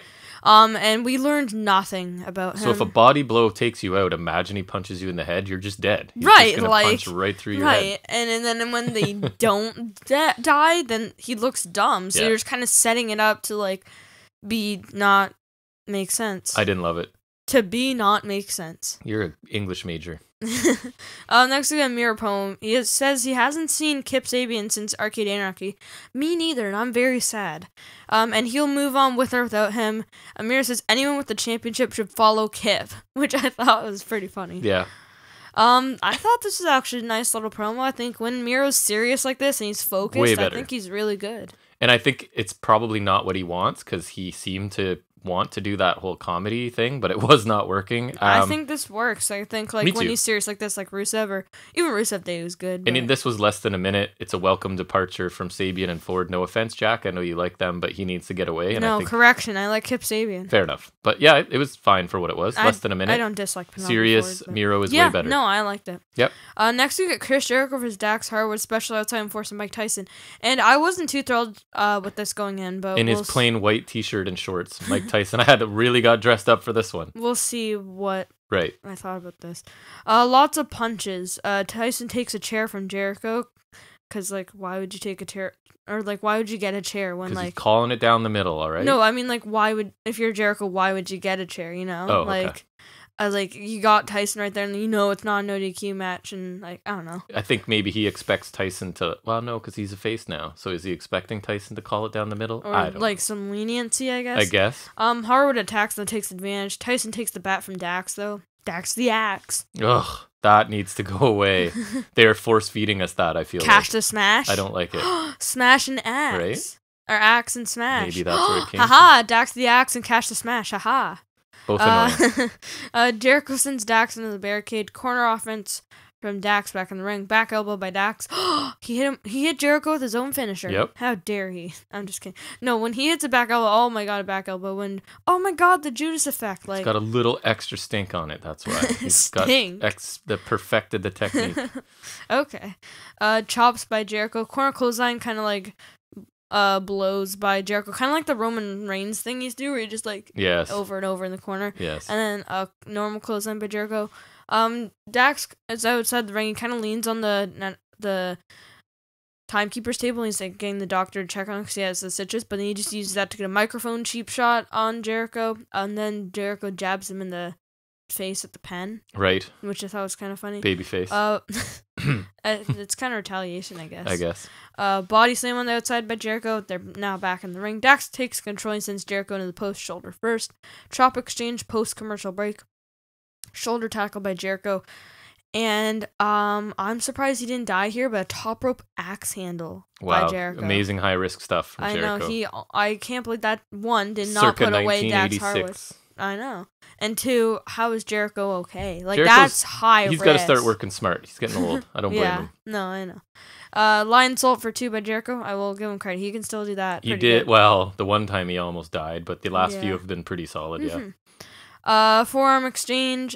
Big clothesline for 2 by Jericho. Dax avoids a superplex and hits a slingshot sit-out powerbomb.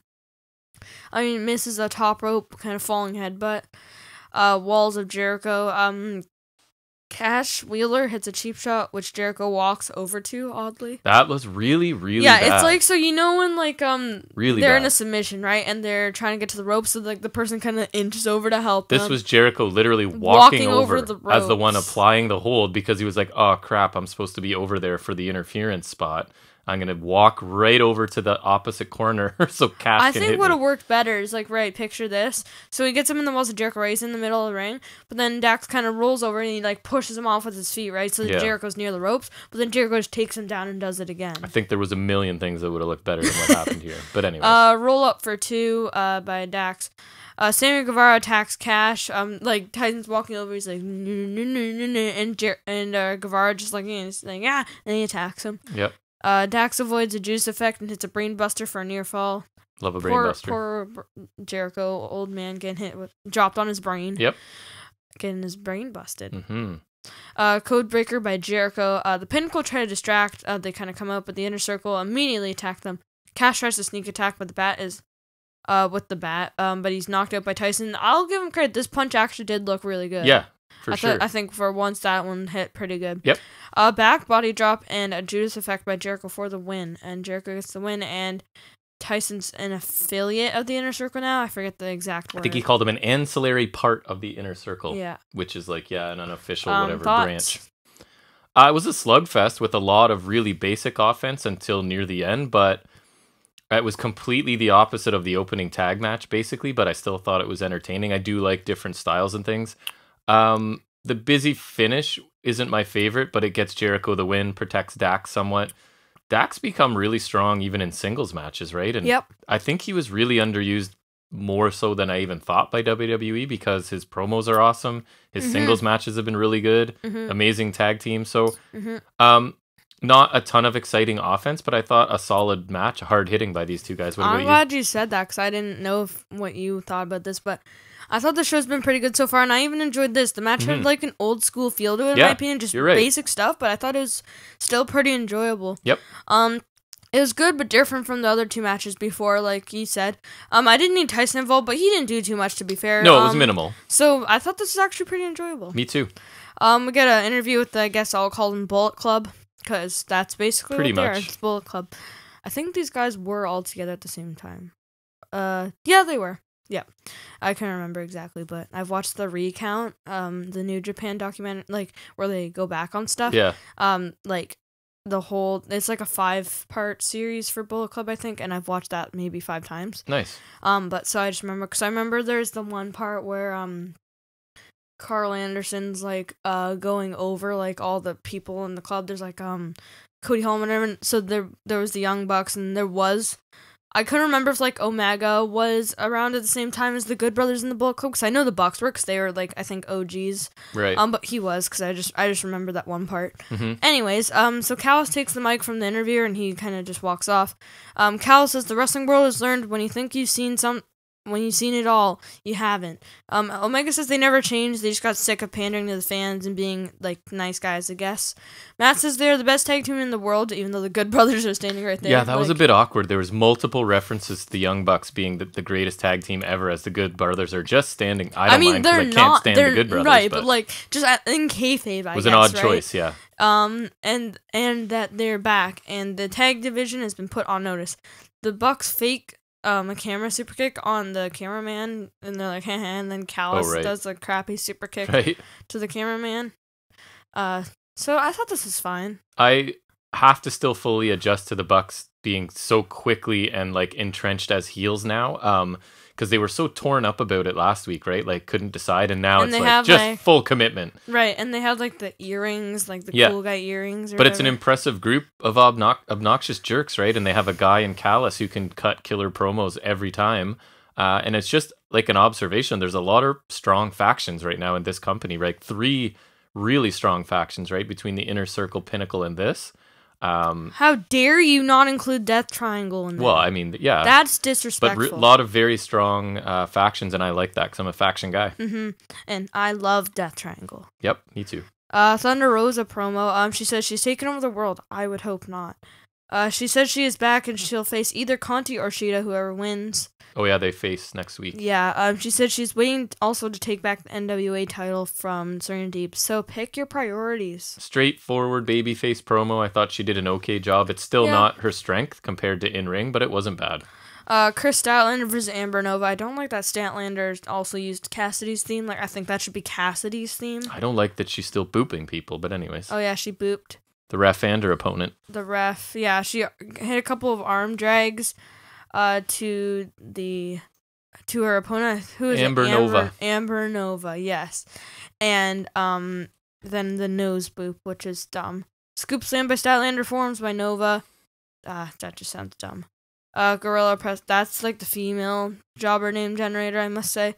Gorilla press drop by Statlander, leg drop and a flipping senton. That she didn't get all of it. She did not. Corner uppercut and a corner boot by Statlander. The Supernova driver / kind of the Deadeye. It's like the similar, Deadeye, sure. but like the front kind of version. Right. And the only reason I remember Hangman hitting that at All In, I think, against Joey Janela. Yep. Don't ask why I remember that specifically. You remember things. I just remember that looking kind of cool. So I just remember that. I thought this was a decent squash.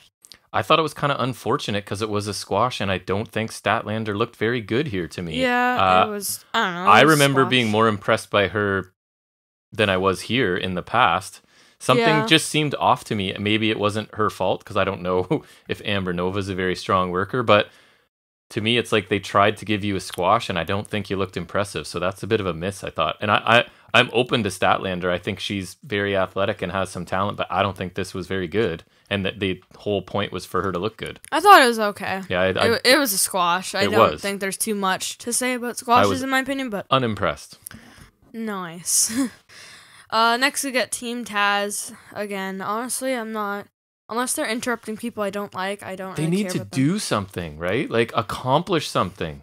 I don't know. I want to like this group. Anyways, go ahead. Summarize their. Stark says they shouldn't be waiting for Christian Cage. I wrote Cage, but I'm gonna say Christian Cage just to clear it up because there are two involved here. Yes. To accept. Taz says Starks is low combustible, so he should stay backstage. Brian Cage spoke, and Taz told Cage to stay backstage too. Yeah, so he's kind of like, yeah, I agree that Starks need to blah blah, and he's like, but you do too, because you're part of the problem. Because you also smell. Dad again separating the kids and keeping them out of trouble. Taz sounded natural, right? He's a good promo, but I don't know. If the slow build continues, that's fine. I just wish they'd accomplish something as a group before this like dissension within the group, right? It seems like you're getting. What did they accomplish other than making up a phony championship, right? And you look at them and it's Taz and it's a couple guys that looks like killers and it's Stark, and then they've just really done nothing, and they're already it's really weird. There's already infighting, so I don't know. We'll see, I guess, what's going on. I don't love it. Yeah, I'm not a huge fan either. I think this faction should stay together because they're pretty good, but they should stay together and start killing like undercard people for a while, right? And like build this themselves is a good mid-card faction. Get in a feud that you can win. Right, I think Cage and Hobbs could win the tag titles, or at least be players in that division. Right, and Starks would be a good TNT title contender. Yeah, I'd get Starks out of there, but that's just me. But I mean, if they're keeping him around. Yeah.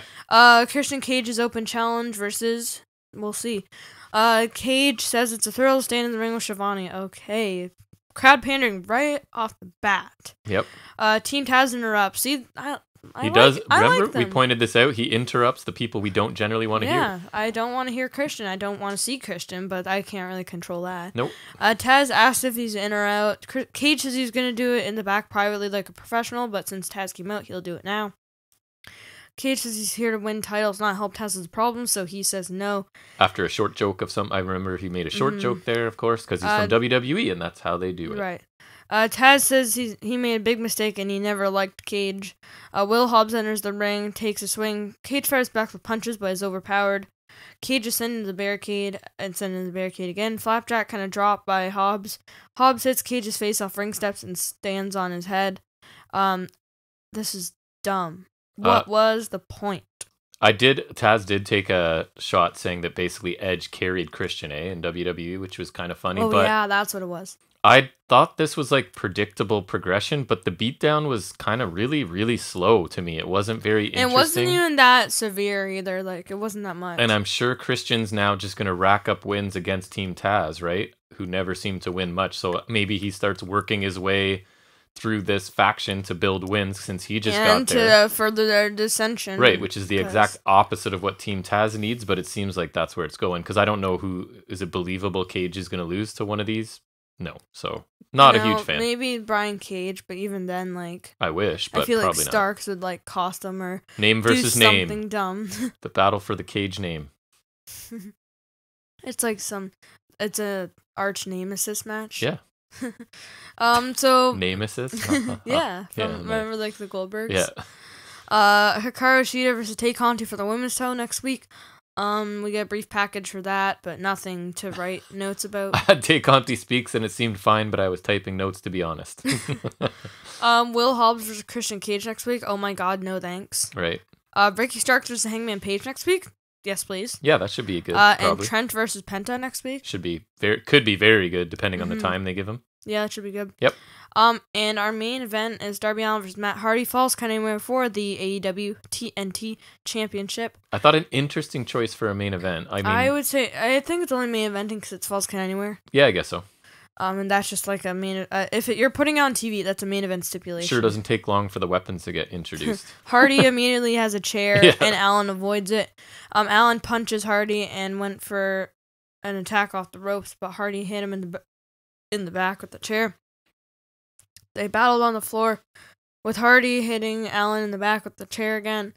Hardy sends Allen into the ring apron 2 times, and he works over Allen with punches, and Allen's back is starting to bleed. Yep. Hardy hits Allen in the ribs. Allen comes back with palm strikes and a neck breaker for 2.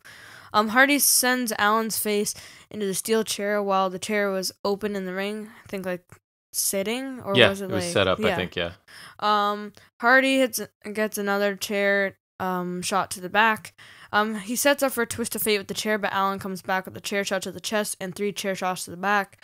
The Butcher runs out with a trash can that he throws at Allen, which is pretty funny. Yeah, that was actually one of my favorite spots. And then he's also accompanied with the Blade and also Private Party. The Dark Order come out to fight against the Hardy family office, and Sting also comes out with Tony Schiavone losing his damn mind, because that's what has to happen. He has to do that signature call now that is super just tacked on and forced Sting beats up Private Party at the trash can, double clothesline.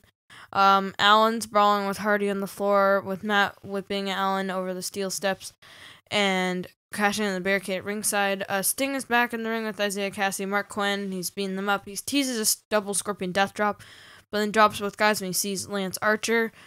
He kind of scared off Ethan Page and Scorpio Sky. Yeah, who looked like they were going to attack a weak Sting, is what the commentary team sort of assumed. And Archer gives Cassidy the blackout. His blackout finisher, because I guess Sting was kind of like hostile, but then Archer's like, I'm helping you because you were nice to me, I guess. Yeah. Don't really. So many people involved here. Yeah. Allen and Hardy are brawling on the stage, and Sting tosses Allen the baseball bat. Sting walks to the back, thank God. Allen attacks with the bat, but Hardy hits a low blow before that can happen. Hardy hits a twist of fate with the steel chair around the neck. When they're on the ramp, and Hardy pinned Allen there for a 2 count. They go backstage, kind of into the gorilla, down like the tunnel to gorilla kind of position where Tony Khan is. Hardy sets up Allen on the table and climbs the ladder, maybe halfway. Yep. And hits a leg drop. Looked more like Kofi Kingston's boom drop, but whatever. Yeah, Matt looks like he took a good chunk of that. Yeah. Yeah. And he pins him for 2. They're back in the stage area where Allen slips out of a powerbomb and kicks Hardy in the groin for some low blow payback. Allen grabs Sting's bat and hits Hardy in the bat with the ribs, the back, and the head. He hits Hardy in the ribs with the bat. Allen clears off the announce table with the bat, and he chokes Hardy with the bat as well. Sets him up on the announce table, climbs the truss scaffolding. Some sort of tower deal that's there, yeah. And hits a coffin drop onto Hardy. He rolls Hardy on the stage and pins him to retain the title. I did not really enjoy this main event, if I'm being honest. The match itself was just a slow, hardcore match with a couple of cool spots from Darby, and the rest was kind of just basic stuff. Then all of the other people coming in was just way too much. Even the commentary team was struggling to explain all of the stuff that was going on. Darby is nuts, and he did some crazy stuff here, but there was never any doubt that he was winning. And it was just kind of an extreme version of all Darby Allin matches at this point, right? He gets beat on for the vast majority of it, never gives in, hits the coffin drop and wins. I just didn't love this version of it because it was super basic chair stuff. I even feel like, I don't know how you felt about it, but sometimes I can tell by your recaps. I think you may have felt similar. What did you think? I thought it was decent, but I think it only main evented because of stipulation. Because, like I said, I don't think you'll see a Falls Count Anywhere opening a weekly television show, and it's even unlikely to open a pay-per-view, right? It's usually towards the end of the card. It's like just one of those big fight matches. It was decent, but AEW's done better in this kind of match genre, so to speak, in my opinion. There is minimal like spots and violence, and the interference was odd. And I feel Darby took a beating for kind of it worth it? Even then, right? Not much of a beating. It's like his wasn't back was really pretty destroyed much by the chair shots. But I would say not much of a beating, even more just in the variety, I guess. Yeah. That there's Yep. Overall thoughts. The beginning stretch of the show, I think it was pretty good. I liked the tag match. I liked Cargill and Velvet, and I liked Jericho and Dax Harwood, actually, which is surprising. I thought there was the lull with a Go-Go's debut, Team Taz and Christian, and Statlander Squash. The main event was a decent pickup from that, and I would say I still liked it better than the NXT main event, though. Okay. But I would give this a B+ because it was above NXT, but not quite an A-. I would say close, though. Maybe. Things I didn't love: Statlander match, Team Taz segment with Cage, the main event, and Tyson's involvement. Things I enjoyed: Bucks Death Triangle very, very much. Dax Jericho quite a bit. Cargill Velvet as well for what it was. I think was a good match. So I liked some, I disliked some. It's a B show, which means I rated it the same as NXT, but if I were like to really put it under a microscope, I would say I enjoyed AEW a little bit more, but it was very close this week. So 2 good shows, but nothing spectacular, I thought. Fair enough. All right, well, that brings us into our next segment of the show, which is where we talk about some non-WWE stuff and a match of Jack's choosing, and that is our Any Other Wrestling Business.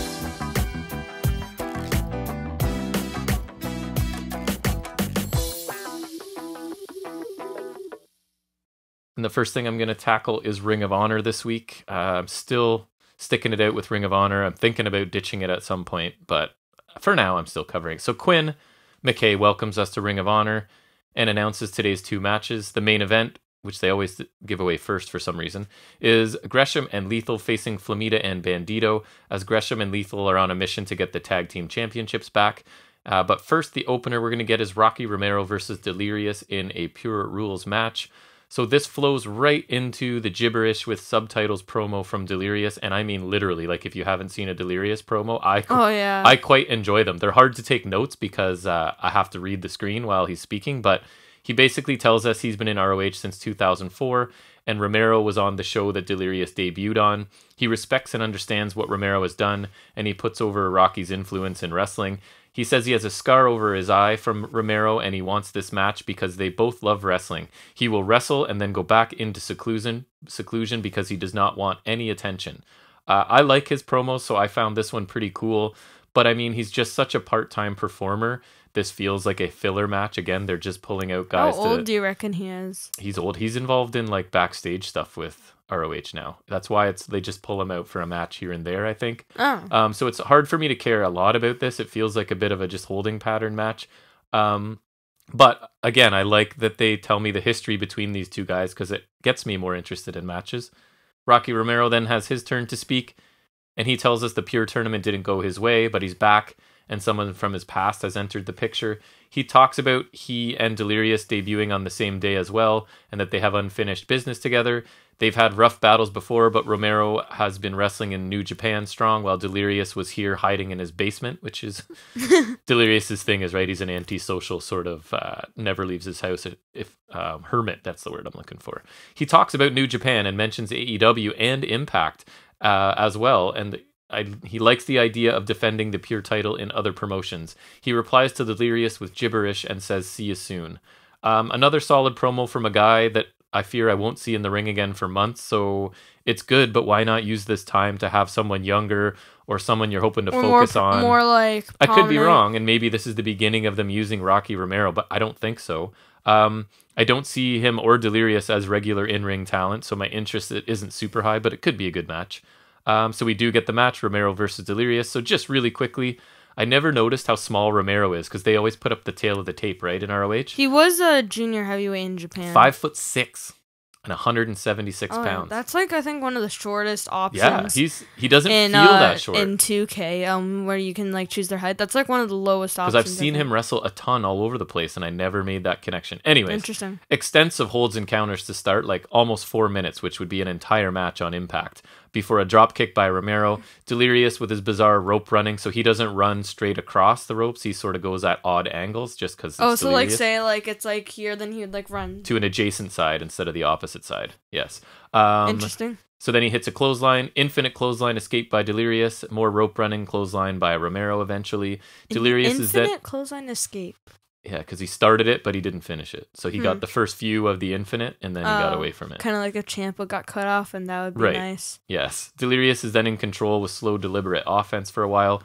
Cobra clutch applied by Delirious. Romero uses a rope break, because again, this is a Pure Rules match. Kimura by Rocky, and Delirious uses a rope break. Action picks up with near falls for each before a seated strike exchange. High knee by Romero, but Delirious counters with a Cobra clutch. Flurry of kicks from Romero and a right hand by Delirious for 2, as he's warned because you only get one closed fist, right? So he uses his one here. Suplex into an arm bar by Romero as the time ticks down because it's a 15-minute time limit. And Delirious taps out with 9 seconds remaining. It was a good match with lots of technical ability on display. But again, neither man's likely to be involved in anything going forward. So it's lacking something, right? 2 talented veterans killing time. And if I only had 1 hour of TV time each week, I don't think this is the match I would book, but they might have their reasons, and the match itself was fine. We then get a recap of Brody King's return at the end of the 19th anniversary show, where he introduced a new group to sort of even up the odds against LFI. So just as a reminder, it's Tony Deppen, Homicide, and Chris Dickinson who's making sort of his debut with ROH. That's the faction. Right, so that's their group. Which is odd because Chris Dickinson's been around forever, right? Forever, yes. Just sort of on indies the whole time, I think. Briscoe's then cut a back and forth promo about the pandemic, taking opportunities from them. Then the distractions of EC3 and PCO. And it's sort of a back and forth, right? So one speaks, then the other, because they're building to a match between the two. They lost the last time they tagged together and they just didn't bring it. So their dad told them they needed to get something out of the way before they go back to being a tag team. And that's finish the business between them with a match. There's then a bunch of childhood photos shown. And it's basically that this is the fight that never ends.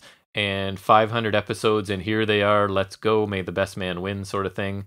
Actually, kind of a cool promo. Provides a really simple build to a match between these two. It's hard to keep going back to this, right? It feels like the Briscoes have done this feud and get back together before. I could be wrong, but it was an interesting promo nonetheless. Back to Quinn. She interviews Bandito and Ray Horace backstage and informs us that Horace is not cleared to wrestle and they'll need a replacement tonight. So Flamita, just to remind you, he shows up and they're basically broke up on the pay-per-view, right? Like attacking and everything. So I'm not quite sure, but he approaches. Now he's all friendly with them and says they're a team despite his recent actions, and he wants to help them by taking Horace's spot in the match. So they finally do agree, although Bandito seemed somewhat reluctant to have this happen. As I would think he would be after what happened at the pay-per-view. Right. Lethal and Gresham then speak next, and Lethal says that despite all his injuries, the Foundation is pissed off and will get back on track tonight. Super short, very generic, fine promo. Then we get right into the match. Bandito, Flamita versus Gresham and Lethal. Flamita and Lethal start off avoiding each other's moves before Flamita gains the advantage. Gresham tags in and they run some more before an arm drag by Gresham. Bandito in, shoulder tackle, reverse suplex. Bandito avoids a Lethal with a headstand before landing a flurry of offense, including a gorilla press. Bandito is so fast and so strong. He should be a major focus. I say it every week that I watch him, but he's awesome.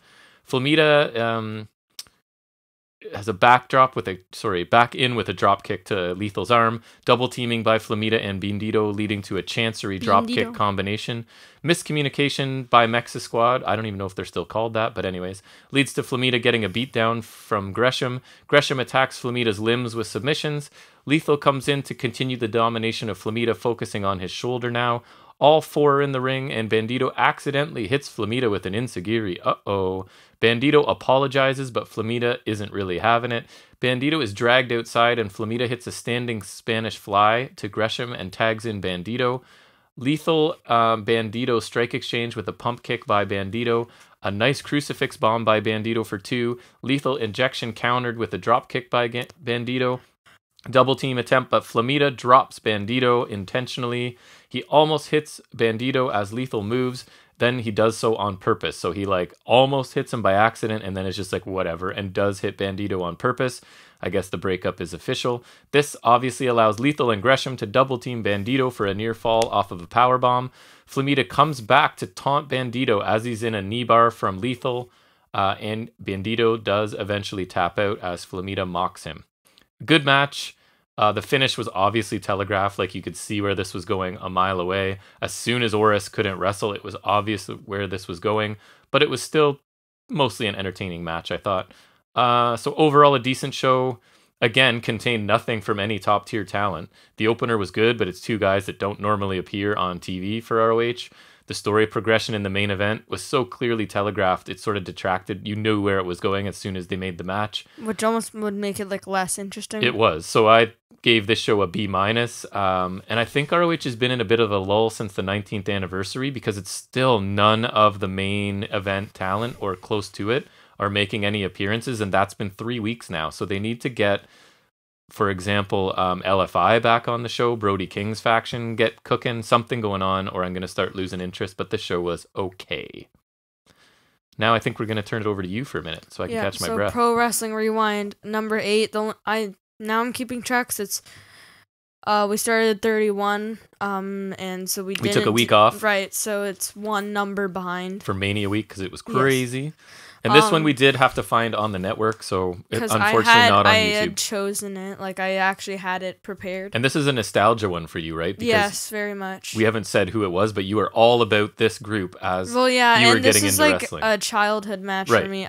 So it's Dean Ambrose, my boy, versus Seth Rollins versus Roman Reigns, WWE Championship. And you were a match, huge Shield Battleground guy. 2016. Yeah, even though I hadn't actually seen them, I just had watched clips and whatnot. Right.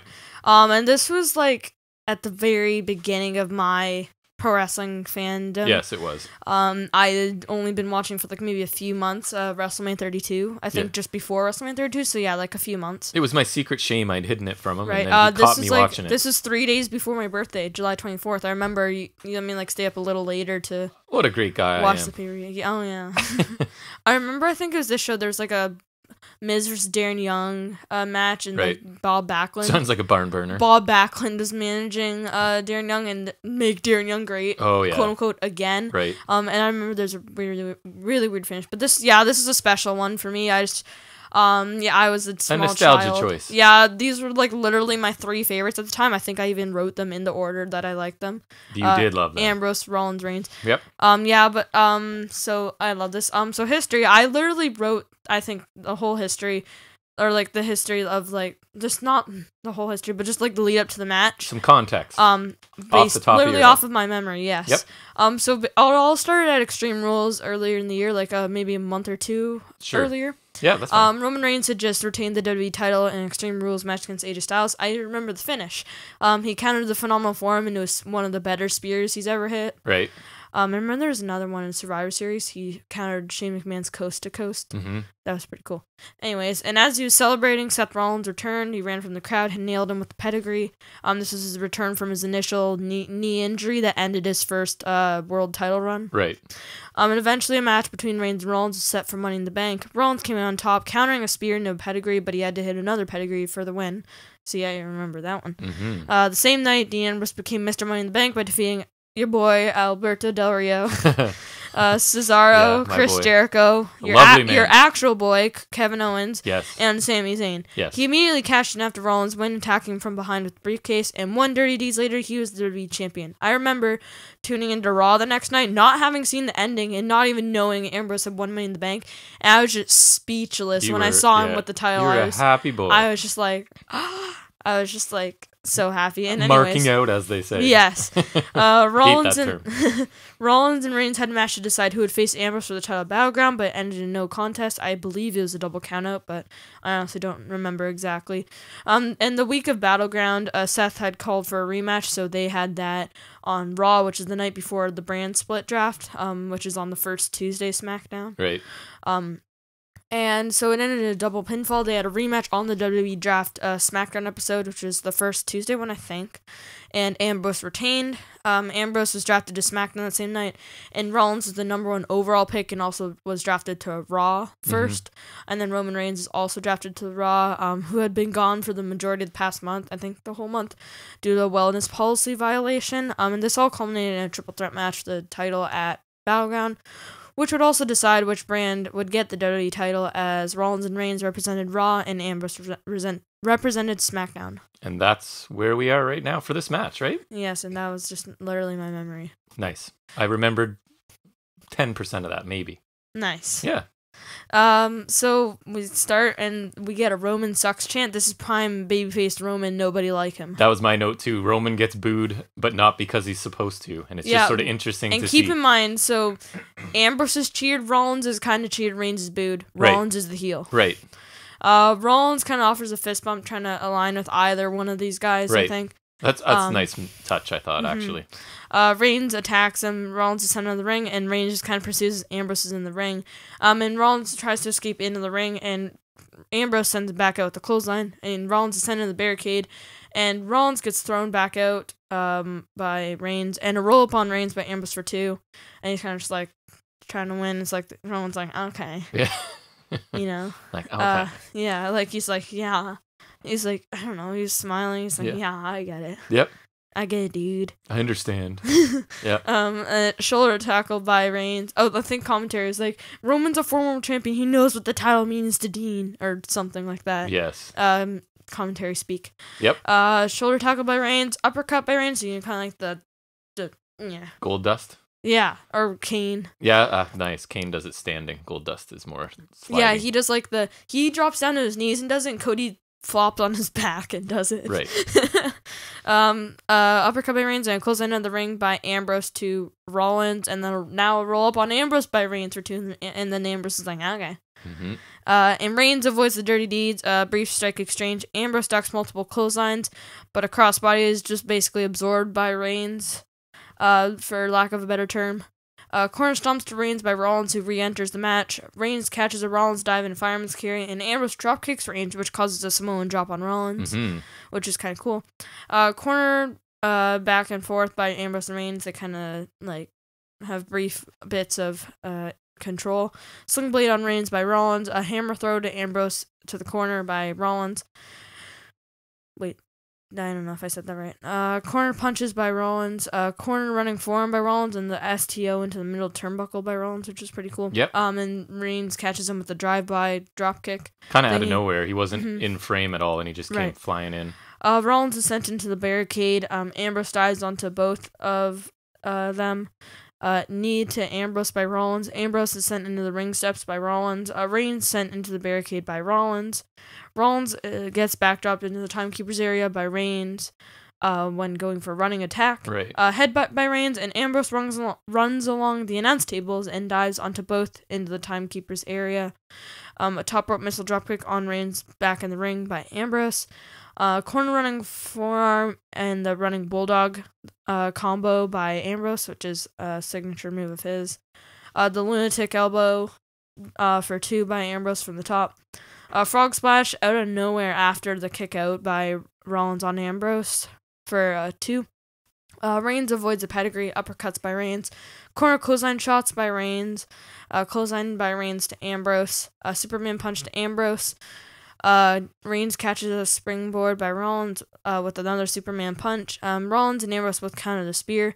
And then an enziguri by Rollins to Ambrose after that. A Superman punch to Rollins, and then off of the enziguri, Ambrose hit a rebound lariat, which connected with Reigns, and it's all 3 are down, which I thought was just, it was kind of cool. Yeah, there's a little bit of a break for the crowd to sort of release some energy as they're all down. It was an interesting way of doing that. A kind of a 3-way strike exchange, and Rollins and Ambrose gang up on Reigns because he's the bigger guy. Reigns avoids like the double power bomb. Reigns is sent to the outside, a suicide dive by Ambrose, and a tope con hilo by Rollins, which he doesn't do a lot. No. A double power bomb to Reigns to the table, kind of like the Shield triple power bomb, but only 2. 2/3 of it. Yeah. So double power bomb. Steel chair attack from Rollins. He kind of like, as Ambrose's back turned, he's kind of like, it was really clever because he's near the apron, so he just kind of like subtly grabbed the chair, which I thought was kind of cool. And then he hits Reigns as well to keep him down. Ambrose is sent into the ring. Ambrose counters a buckle bomb into like kind of a Hurricane Rana into the corner, which is kind of cool. Ambrose is up top, but Rollins jumps up, hits a superplex Falcon Arrow combo for 2. Mm-hmm. Ambrose avoids the pedigree though. Reigns comes back and powerbombs Ambrose, who is attempting a superplex on Rollins. I thought it was going for a Tower of Doom, but nope. Reigns catches a Rollins dive with a boot to the stomach and then hits a sit-out powerbomb for 2. Ambrose counters a Superman punch, but Reigns counters dirty deeds, and Ambrose counters into a backslide for 2. Reigns counters the rebound lariat and hits a Superman punch. Rollins hits a pedigree to Reigns for a near fall. Rollins hits a buckle bomb on Reigns, but Reigns instantly rebounds, hits a Superman punch, follows with a spear. But as he's about to go for the pin, Ambrose pulls him off and hits the dirty deeds. I remember that finish. It was great.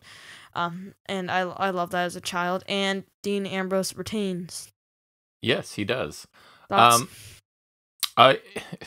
Sounds pretty a well-worked WWE main event, main roster match, right? Like, really, really clean, no mistakes. But even, like, if you really look at it, even the spots, quote unquote, were pretty safe, right? They jumped off of stuff, but it was just straight down onto people, right? The action definitely picked up with like around 10 minutes ago, I would say. I think it suffers a little bit just because it's out of context, right? So the story around it that was part of the build is kind of not there, like unless you remember every detail like you.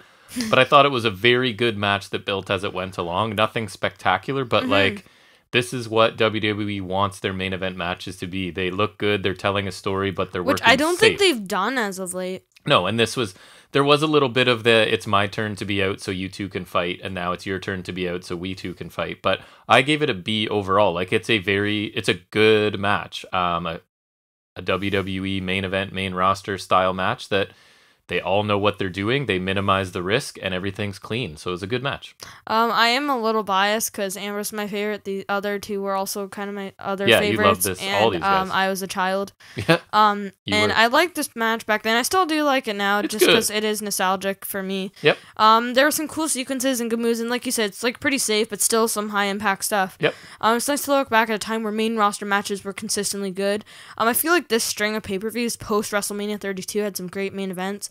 Payback had Reigns versus Styles, which I think was good, and then Extreme Rules was the same match with an Extreme Rules stipulation. Money in the Bank was Reigns versus Rollins, which is also good, and then there's this. So I think that's like a good string, right? And it's nice for a time where like there were good main roster matches like at pay-per-views. Like I think the Triple Threat at Mania was a breath of fresh air because like I enjoyed it, yeah. It was like really good, and like it's just not that consistent anymore, right? Like, right. And there's not even like I preferred that one to this matches. one probably, if I'm being honest. I'm not sure because like I don't know. Yeah, I know. I don't know. And another reason I like it is because at the time it was my three favorites going at it in a match. My only two major complaints were at times they did, like you said, the one-on-one while the other guy is down routine a little much. And the commentary made the whole brand split thing way more important than it actually is to anybody ever. That's true. It's like...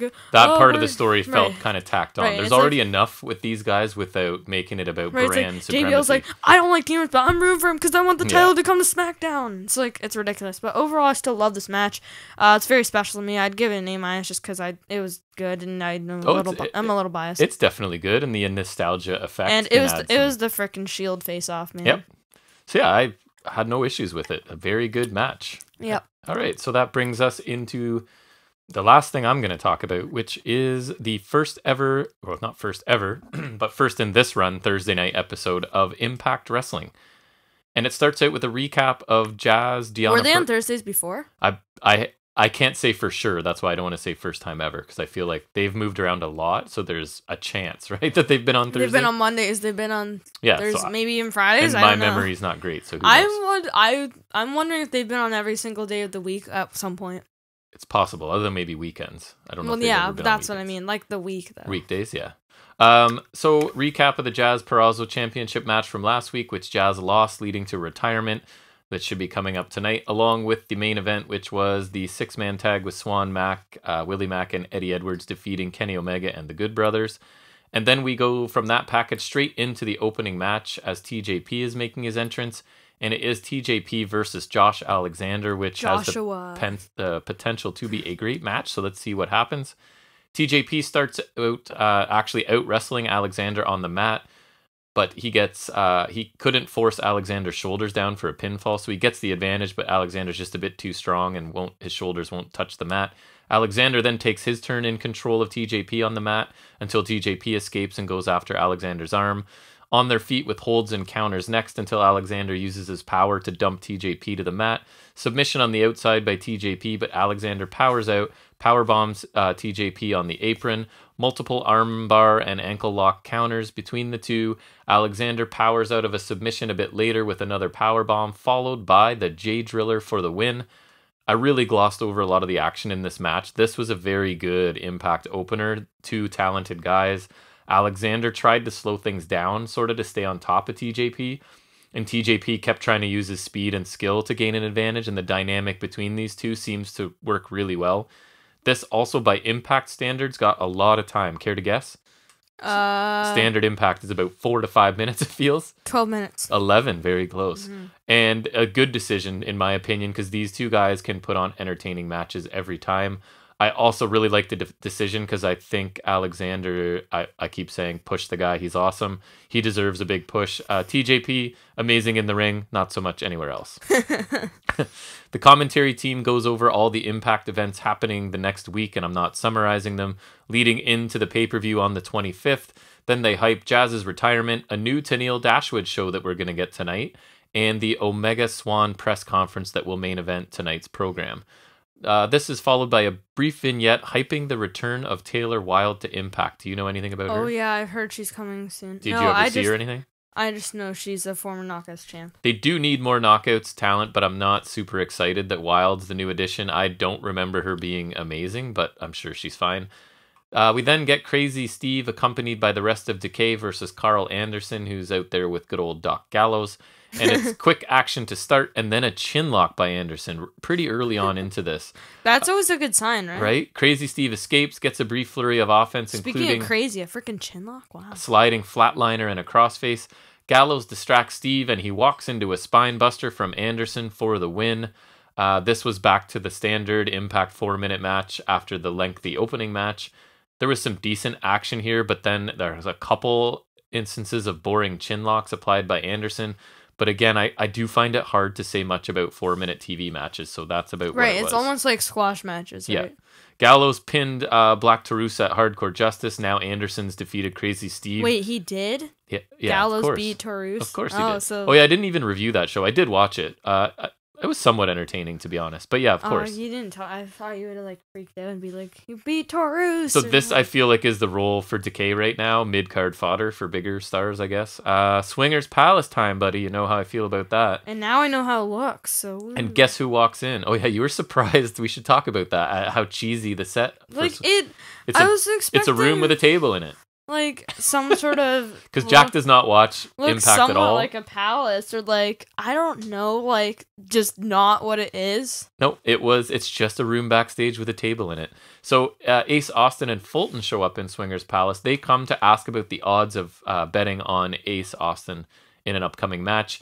TJP then comes in and he finds out that he's actually the favorite in this match because I don't know if you remember, but Swingers Palace, they take bets on stuff too. Josh Alexander walks in and isn't worried about the odds since his friend told him the odds. And this part I should have shown you because I laughed at this. Do you remember when Petey Williams was doing the mini Scott Steiner gimmick? I think he basically wore the chainmail, did all of his pose. It was basically like a Mizdow thing, but anyways. So it's funny because Alexander says he isn't worried. He has somebody here to tell him the odds, and it's Petey Williams comes out doing his mini Steiner. And remember, I just recently showed you the Steiner math promo? Yep. So he does his version of that, basically, talking about Josh Alexander's odds of winning. Alexander then just simply walks out, and Swinger laughs about all the money he's going to make on this match. That's funny. I can't lie. I laughed at the Petey Williams part, which makes this the best Swingers Palace ever, I think, right? Because the only other one that I didn't hate was because it was 30 seconds long. So that I actually laughed in this one. So I generally dislike every second of this, and I didn't here. So that's an improvement. It's an interesting way, I thought, too, to get, because Alexander, right? His character's super serious. Right. Walking Weapon is his nickname, right? So which is a great nickname, and it's a way. It is. It's a way to get him to do comedy without him having to do comedy, if that makes sense, right? Yeah, or look kind of dumb or comedic. He's involved in the comedy, but it's not him doing it. So I thought that was actually kind of clever. Right. We then kind of preserves him, right? Right, because he is just a serious killing machine, as far as I can tell. Eddie Edwards is in the ring with Willie Mack. He talks about their loss to Violent by Design at Hardcore Justice, which, again, to update you on that did happen. He's mad that Violent by Design attacked Dreamer before the match. He and Willie are here to make things right, and he calls out Violent by Design. So, right, I don't think I told you this. Dreamer got attacked and couldn't go in the multi-man match, and they had to replace him with Trey Miguel at the Hardcore. So that's what they're talking about here. So Violent by Design walk out, and Eric Young speaks. He approves of everything that happened that night at Hardcore Justice. He told Edwards what they would do, and they did it. But Violent by Design were not the ones that took out Tommy Dreamer. It's kind of like he'd love to take credit for it, but he can't. But he approves of whoever did it. How are they going to solve the mystery without Detective Tommy Dreamer? Well, I'll tell you right now, they'll solve it within the body of this show. Actually? Yes. They don't want to drag it out too long. Mystery. Because I was like, oh, cool, we got a little bit of a mystery. Nope. No, like a very little bit of a mystery. Yes, for like a few minutes. They're about to brawl. Beer Gun comes out to even the odds, and Violent by Beer Design... Gun attacked them. Violent by Design retreat to the ramp. Storm grabs the mic, challenges Violent by Design to a match at Rebellion before finishing with his catchphrase of "sorry about your damn luck." And it kind of feels like a really convenient development just to get a whole bunch of guys a match at an upcoming pay-per-view. I know who did it. But okay, who? It's Black Taurus. That's your guess? Because he's a bull. You're going to find out soon. No, wait. It was Scott Demorks. He changed his mind. He didn't want Tommy Dreamer booking the show. And we're going to have a heel GM Yes. now? No, it was Don Callis. You'll see. No, it was Tony Khan. Deonna Purrazzo is talking to Susan, and yes, it's back to Susan, even though Su Yung did make an appearance at the pay-per-view.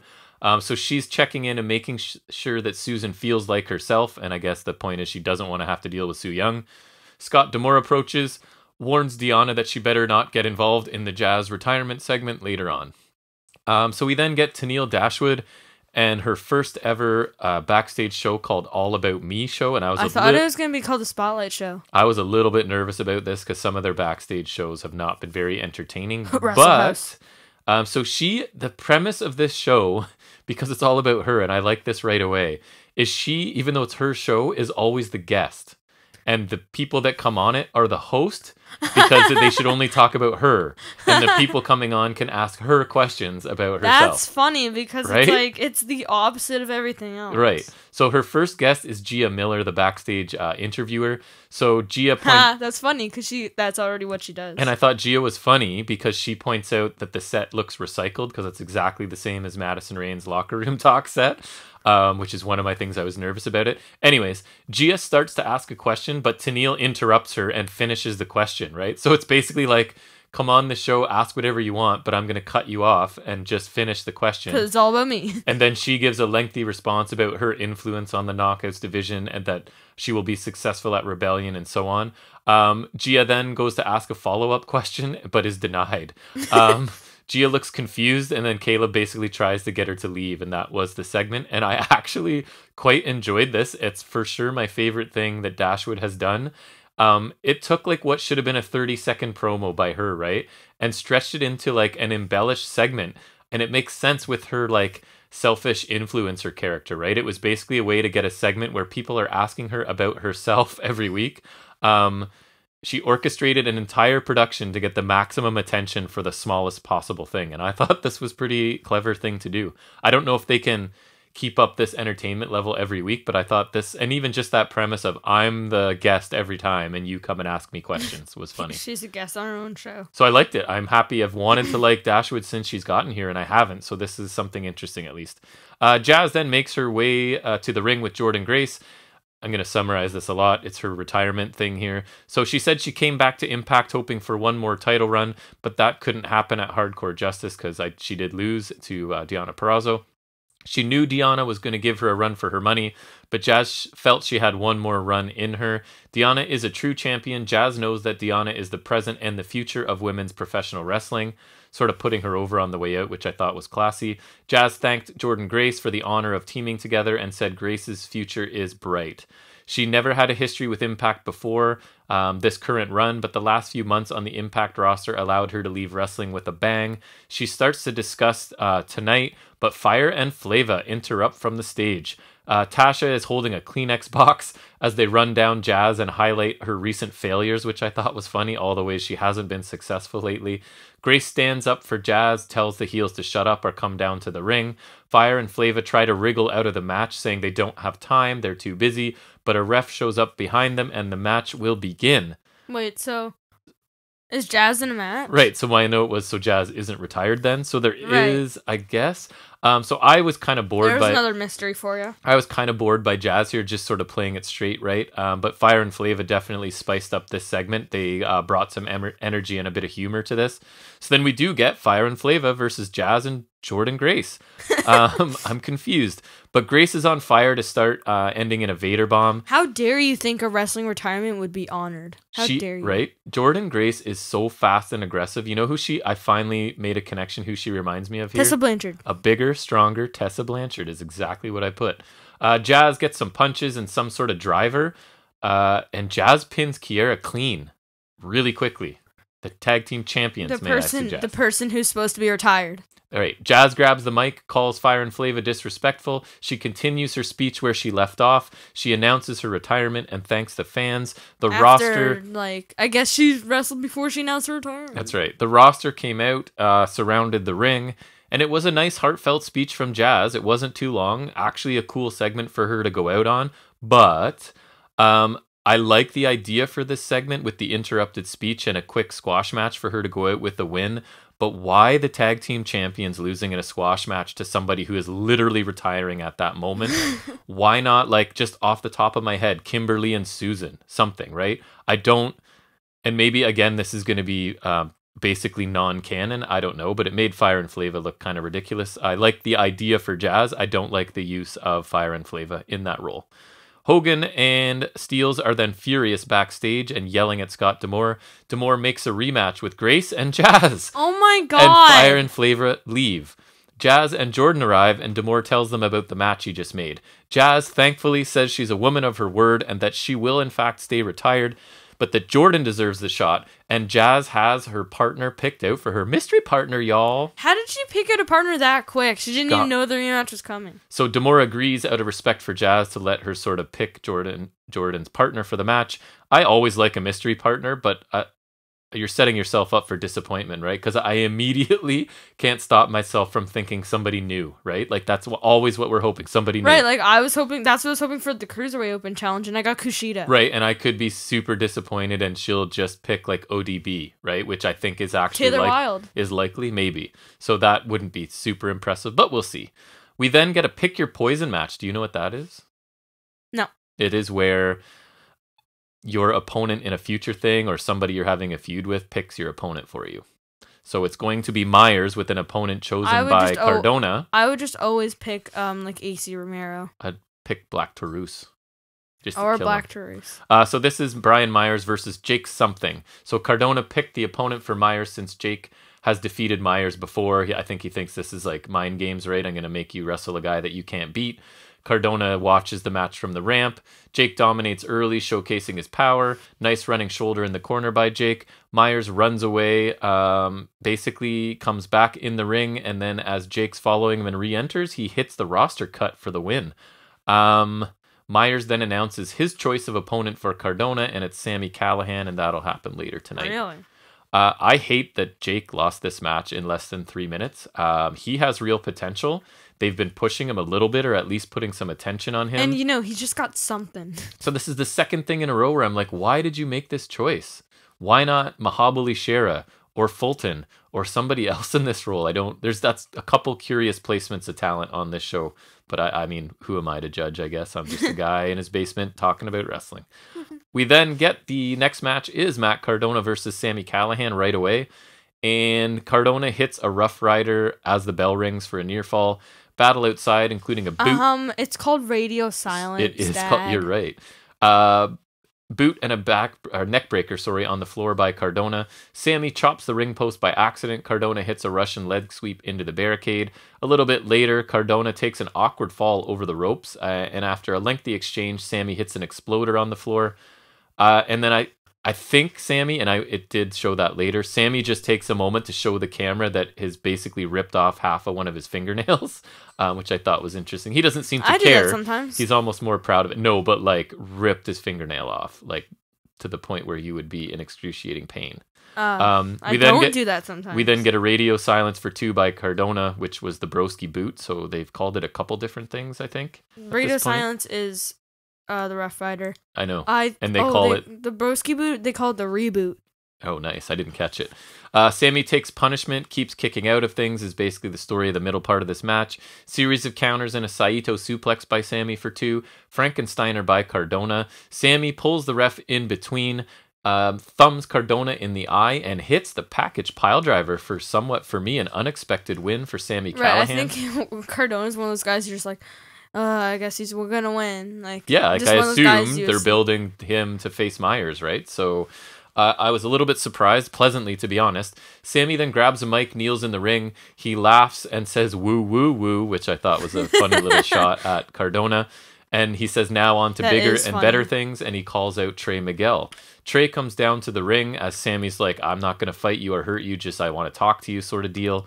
Sammy says he's proud of what Trey did at Hardcore Justice because he did show up in the main event, or he did show up there, and he showed the definition of passion, as he says. Trey says he did what he did not for Sammy, but to get back at Triple XL. Nothing he's done is to help Sammy or for Sammy's benefit. Sammy points out that it probably felt good for Trey to get even with people like Triple XL and to take his rage out on them. So he's still trying to recruit to sort of mentor Trey. He thinks he can take him to the next level. Sammy suggests they join forces and take over everything. Trey says with no due respect, ha ha ha, absolutely not. Sammy reveals now that he took out Tommy at Hardcore Justice so that Trey could get on the card as his replacement. Mystery solved. 20 minutes later. That's the world's worst mystery. Trey attacks him, kicks him low before coming back for a clothesline. Trey pulls himself up and Sammy hits him with a chair before coming back in the ring and suplexing Trey onto a setup chair that actually looked really good. I'm surprised by the win for Sammy, but I'm happy. I enjoyed this match with Cardona, actually. If Cardona could just get rid of this Zack Ryder character that is just... I know it's his brand at this point, and I think he's afraid of changing it, but it's so stale and played out. The aftermath was too long and pretty obvious. Like, I never thought Trey was going to join Sammy, but I think Sammy's doing a pretty awesome job with his character right now. And they're getting further away from the hacker teleporting, interrupting stuff, which I like. He feels like, in my opinion, like kind of like the EC3 character. Like, instead of control your narrative, it's find your passion. Right, a little bit, but he does it way better. Yeah. And Trey and Sammy will probably put on a really good match. So, but I finished by saying what I say almost every week. Trey is a really bad actor. Sorry, Trey. Finn Juice video from Japan. They go over Juice Robinson's recent success wrestling singles matches in Japan before hyping their tag match with the Good Brothers at Rebellion.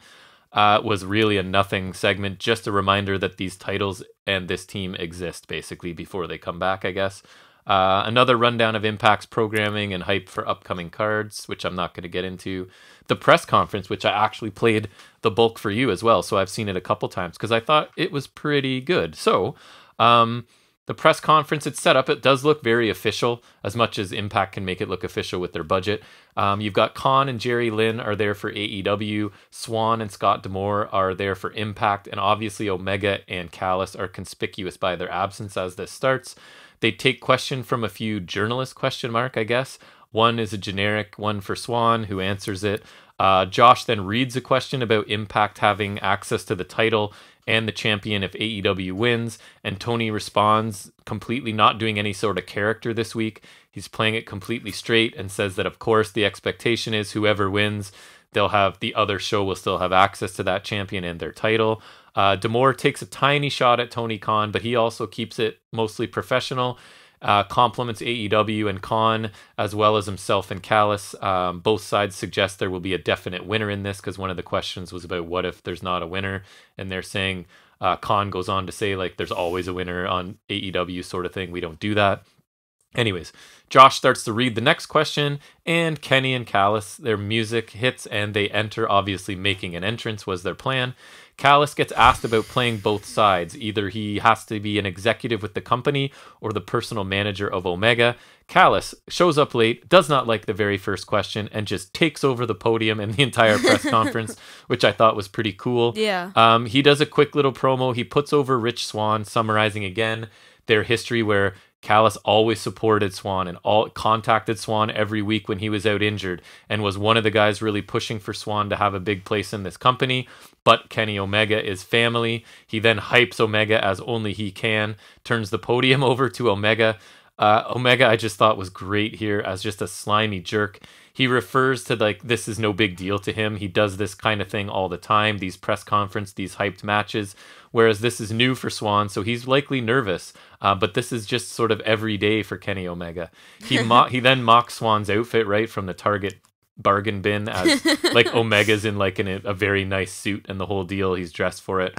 Omega respects Swann for, quote, trying his little heart out every time. I love the condescending compliments here. Like, you know, like, you do a great job on this little promotion and you try really hard and I really respect it. You know, I thought that was cool. Even though you know he doesn't. But then he says Swan doesn't belong in this match or in this moment. He's just here to cement the legacy of Kenny Omega. People likely won't care or even remember who Swan is from this match, but Omega hopes Swan brings his A game nonetheless. He offers his hand, saying it's the last time you'll see him being cordial with Swan, but then as Swan goes to shake his hand, Omega slaps him, and then obviously they have to be separated by security. You actually saw this segment, so what did you think? I thought it was good. I really liked Omega. His character, right? It's so condescending. Like, he's complimenting you, quote unquote, but insulting you the whole time, you know? Right. Which I think's really good. Not even actually complimenting. And you have this sort of, they compliment each other because Callis is like over the top and like very direct, and then like Omega's more like slimy and subtle, and I think it's really good.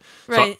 So they work well together. I thought it was a really good segment. As soon as Callis and Omega showed up, Callis was excellent in this character as always, and I really like the Omega promo, one of my favorite ones in a while, and I generally like his stuff. He's just so smug and condescending, while saying somewhat complimentary things, and I really liked it. So overall, man, an excellent episode of Impact, I thought.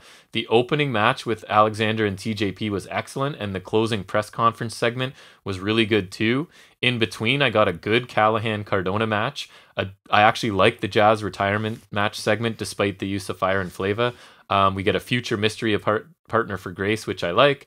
A Swingers Palace I didn't hate. And a very entertaining Tenille Dashwood segment. So this show got an A- for me in the A range. Now, was it my favorite show of the week? I don't know. Again, I grade it sort of compared to itself. I don't want to compare it directly to AEW and NXT because I don't think that's fair. But compared to itself, this was a very strong episode of Impact, and I was really happy about it. All right, so that takes us to our final segment where Jack's going to talk about an update, and I think it's brief this week, you said? Very brief. Update from the world of wrestling action figures, and that is our Figuring It Out with Jack. And so before I go to my actually scheduled thing, I was perusing, I literally searched the action figures. I just scrolled through some images on Google search, and so I found an image from Toy Wiz, and so now I've been scrolling through. I found this really interesting thing. They categorize their WWE figures in a bunch of stuff, like basics, exclusives, elites, battle packs, and also ring playsets. So, and I found this really interesting one. It's WrestleMania 28. I don't suppose Toy Wiz is Canadian by any chance. I honestly don't know. It's toywiz.com. Yeah, probably not. And it's like it's one of those spring rings, right? Like the small ones, like the usual ones you'd find in stores. So this one also comes with two figures. It's Cena and The Rock from WrestleMania 28. Nice. And the apron stickers are from WrestleMania 28. I find it really interesting because and it's the current packaging too, and I've heard nothing about this. Cool. So I don't know, I just found that interesting. And then another thing I found that's kind of interesting is this Mankind figure when I was scrolling through the exclusive section. Still Toy Wiz? Yep. And it's Mankind like his original attire, like when he was the Creep. Yep. And he comes with like hair tufts. That come out? That are ripped because he used to pull his hair out. Right. Yep. And it's interesting because he's in basic packaging, but like I noticed his legs were kind of spread out more than they usually would be, and it's actually an elite. Cool. And so yeah, I've just been like kind of scrolling through this. There's some interesting things. Like this, I find this Mankind kind of interesting just because like it looks like a basic, and there's like I found these Fan Central basics that like they have painted on shirts, but they also come with like fan signs. Right. Which are cool. There's also, maybe I'll use this next week if I don't have anything. So what did you have this just week? Like, for like, I was thinking I could do like things I found that are interesting, which is kind of why I just tried to experiment here. Yes. But what we actually have, which is AEW Unrivaled 5, finally we got some images. About time. We got... Oh yeah, I saw some of these. Came across my stuff too. Yeah. We got first Hangman Page. In the long tights look. Bandana on his face. I imagine that comes off. Yeah. Like the one I got with my Hangman, it comes off. Yeah. But you have to take the head off because it's like fully wrapped around. Right. Which is kind of cool. So this is like the long tights look. I think he debuted this look at All Out. In 2020, I think when he and Omega lost the tag belts. I believe that's when he debuted the attire. I'm not 100% sure. We got Jon Moxley with the new head scan, which I think looks decent. He's got the AEW title again. He's like got black and white and yellow camo. Also from All Out, which is when he defended against MJF. We got Luchasaurus in the green and gold. really nice to get him. I'm excited for that. Mm-hmm. He looks really good. And as does Jungle Boy, who uses the same torso as Orange Cassidy and Darby Allin. But he looks awesome too. That face is spot on as well. We also got Frankie Kazarian nice. with the first time AEW Tag Team Championship, which is cool. Nice. It's black and yellow I attire. forgot they were the first. Yeah, and also Scorpio Sky, who also comes with the tag title. I like him better, but I'm just happy we're getting the tag titles. Yeah, that's nice. Which now I have to get Kazarian. Have to. Yeah, because I want the tag titles. Of course. But yeah, so this looks pretty good. The Chase variant is Moxley with the eye patch look. Right. Which is a different head scan because it's sculpted on and he's also screaming. Nice.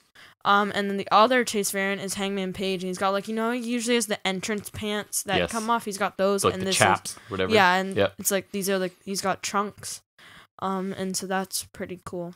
Nice. That's it. Yeah. Great job. Episode 39 in the books. It's done. Thanks to everybody for listening to some, all, any of this. Again, we'd love some feedback, like, subscribe, follow, all those things on whatever platform you're listening to us. We appreciate any time you spend with us each week. I don't think there's any bonus episodes coming out this week, but just keep an eye open. You never know what we'll be up to. I think a full year will be episode 52, right? Yep, 52 that's right. weeks in the year. But regardless of what we do this week, we will be back a week from today with episode 40. And until then, everybody, take care.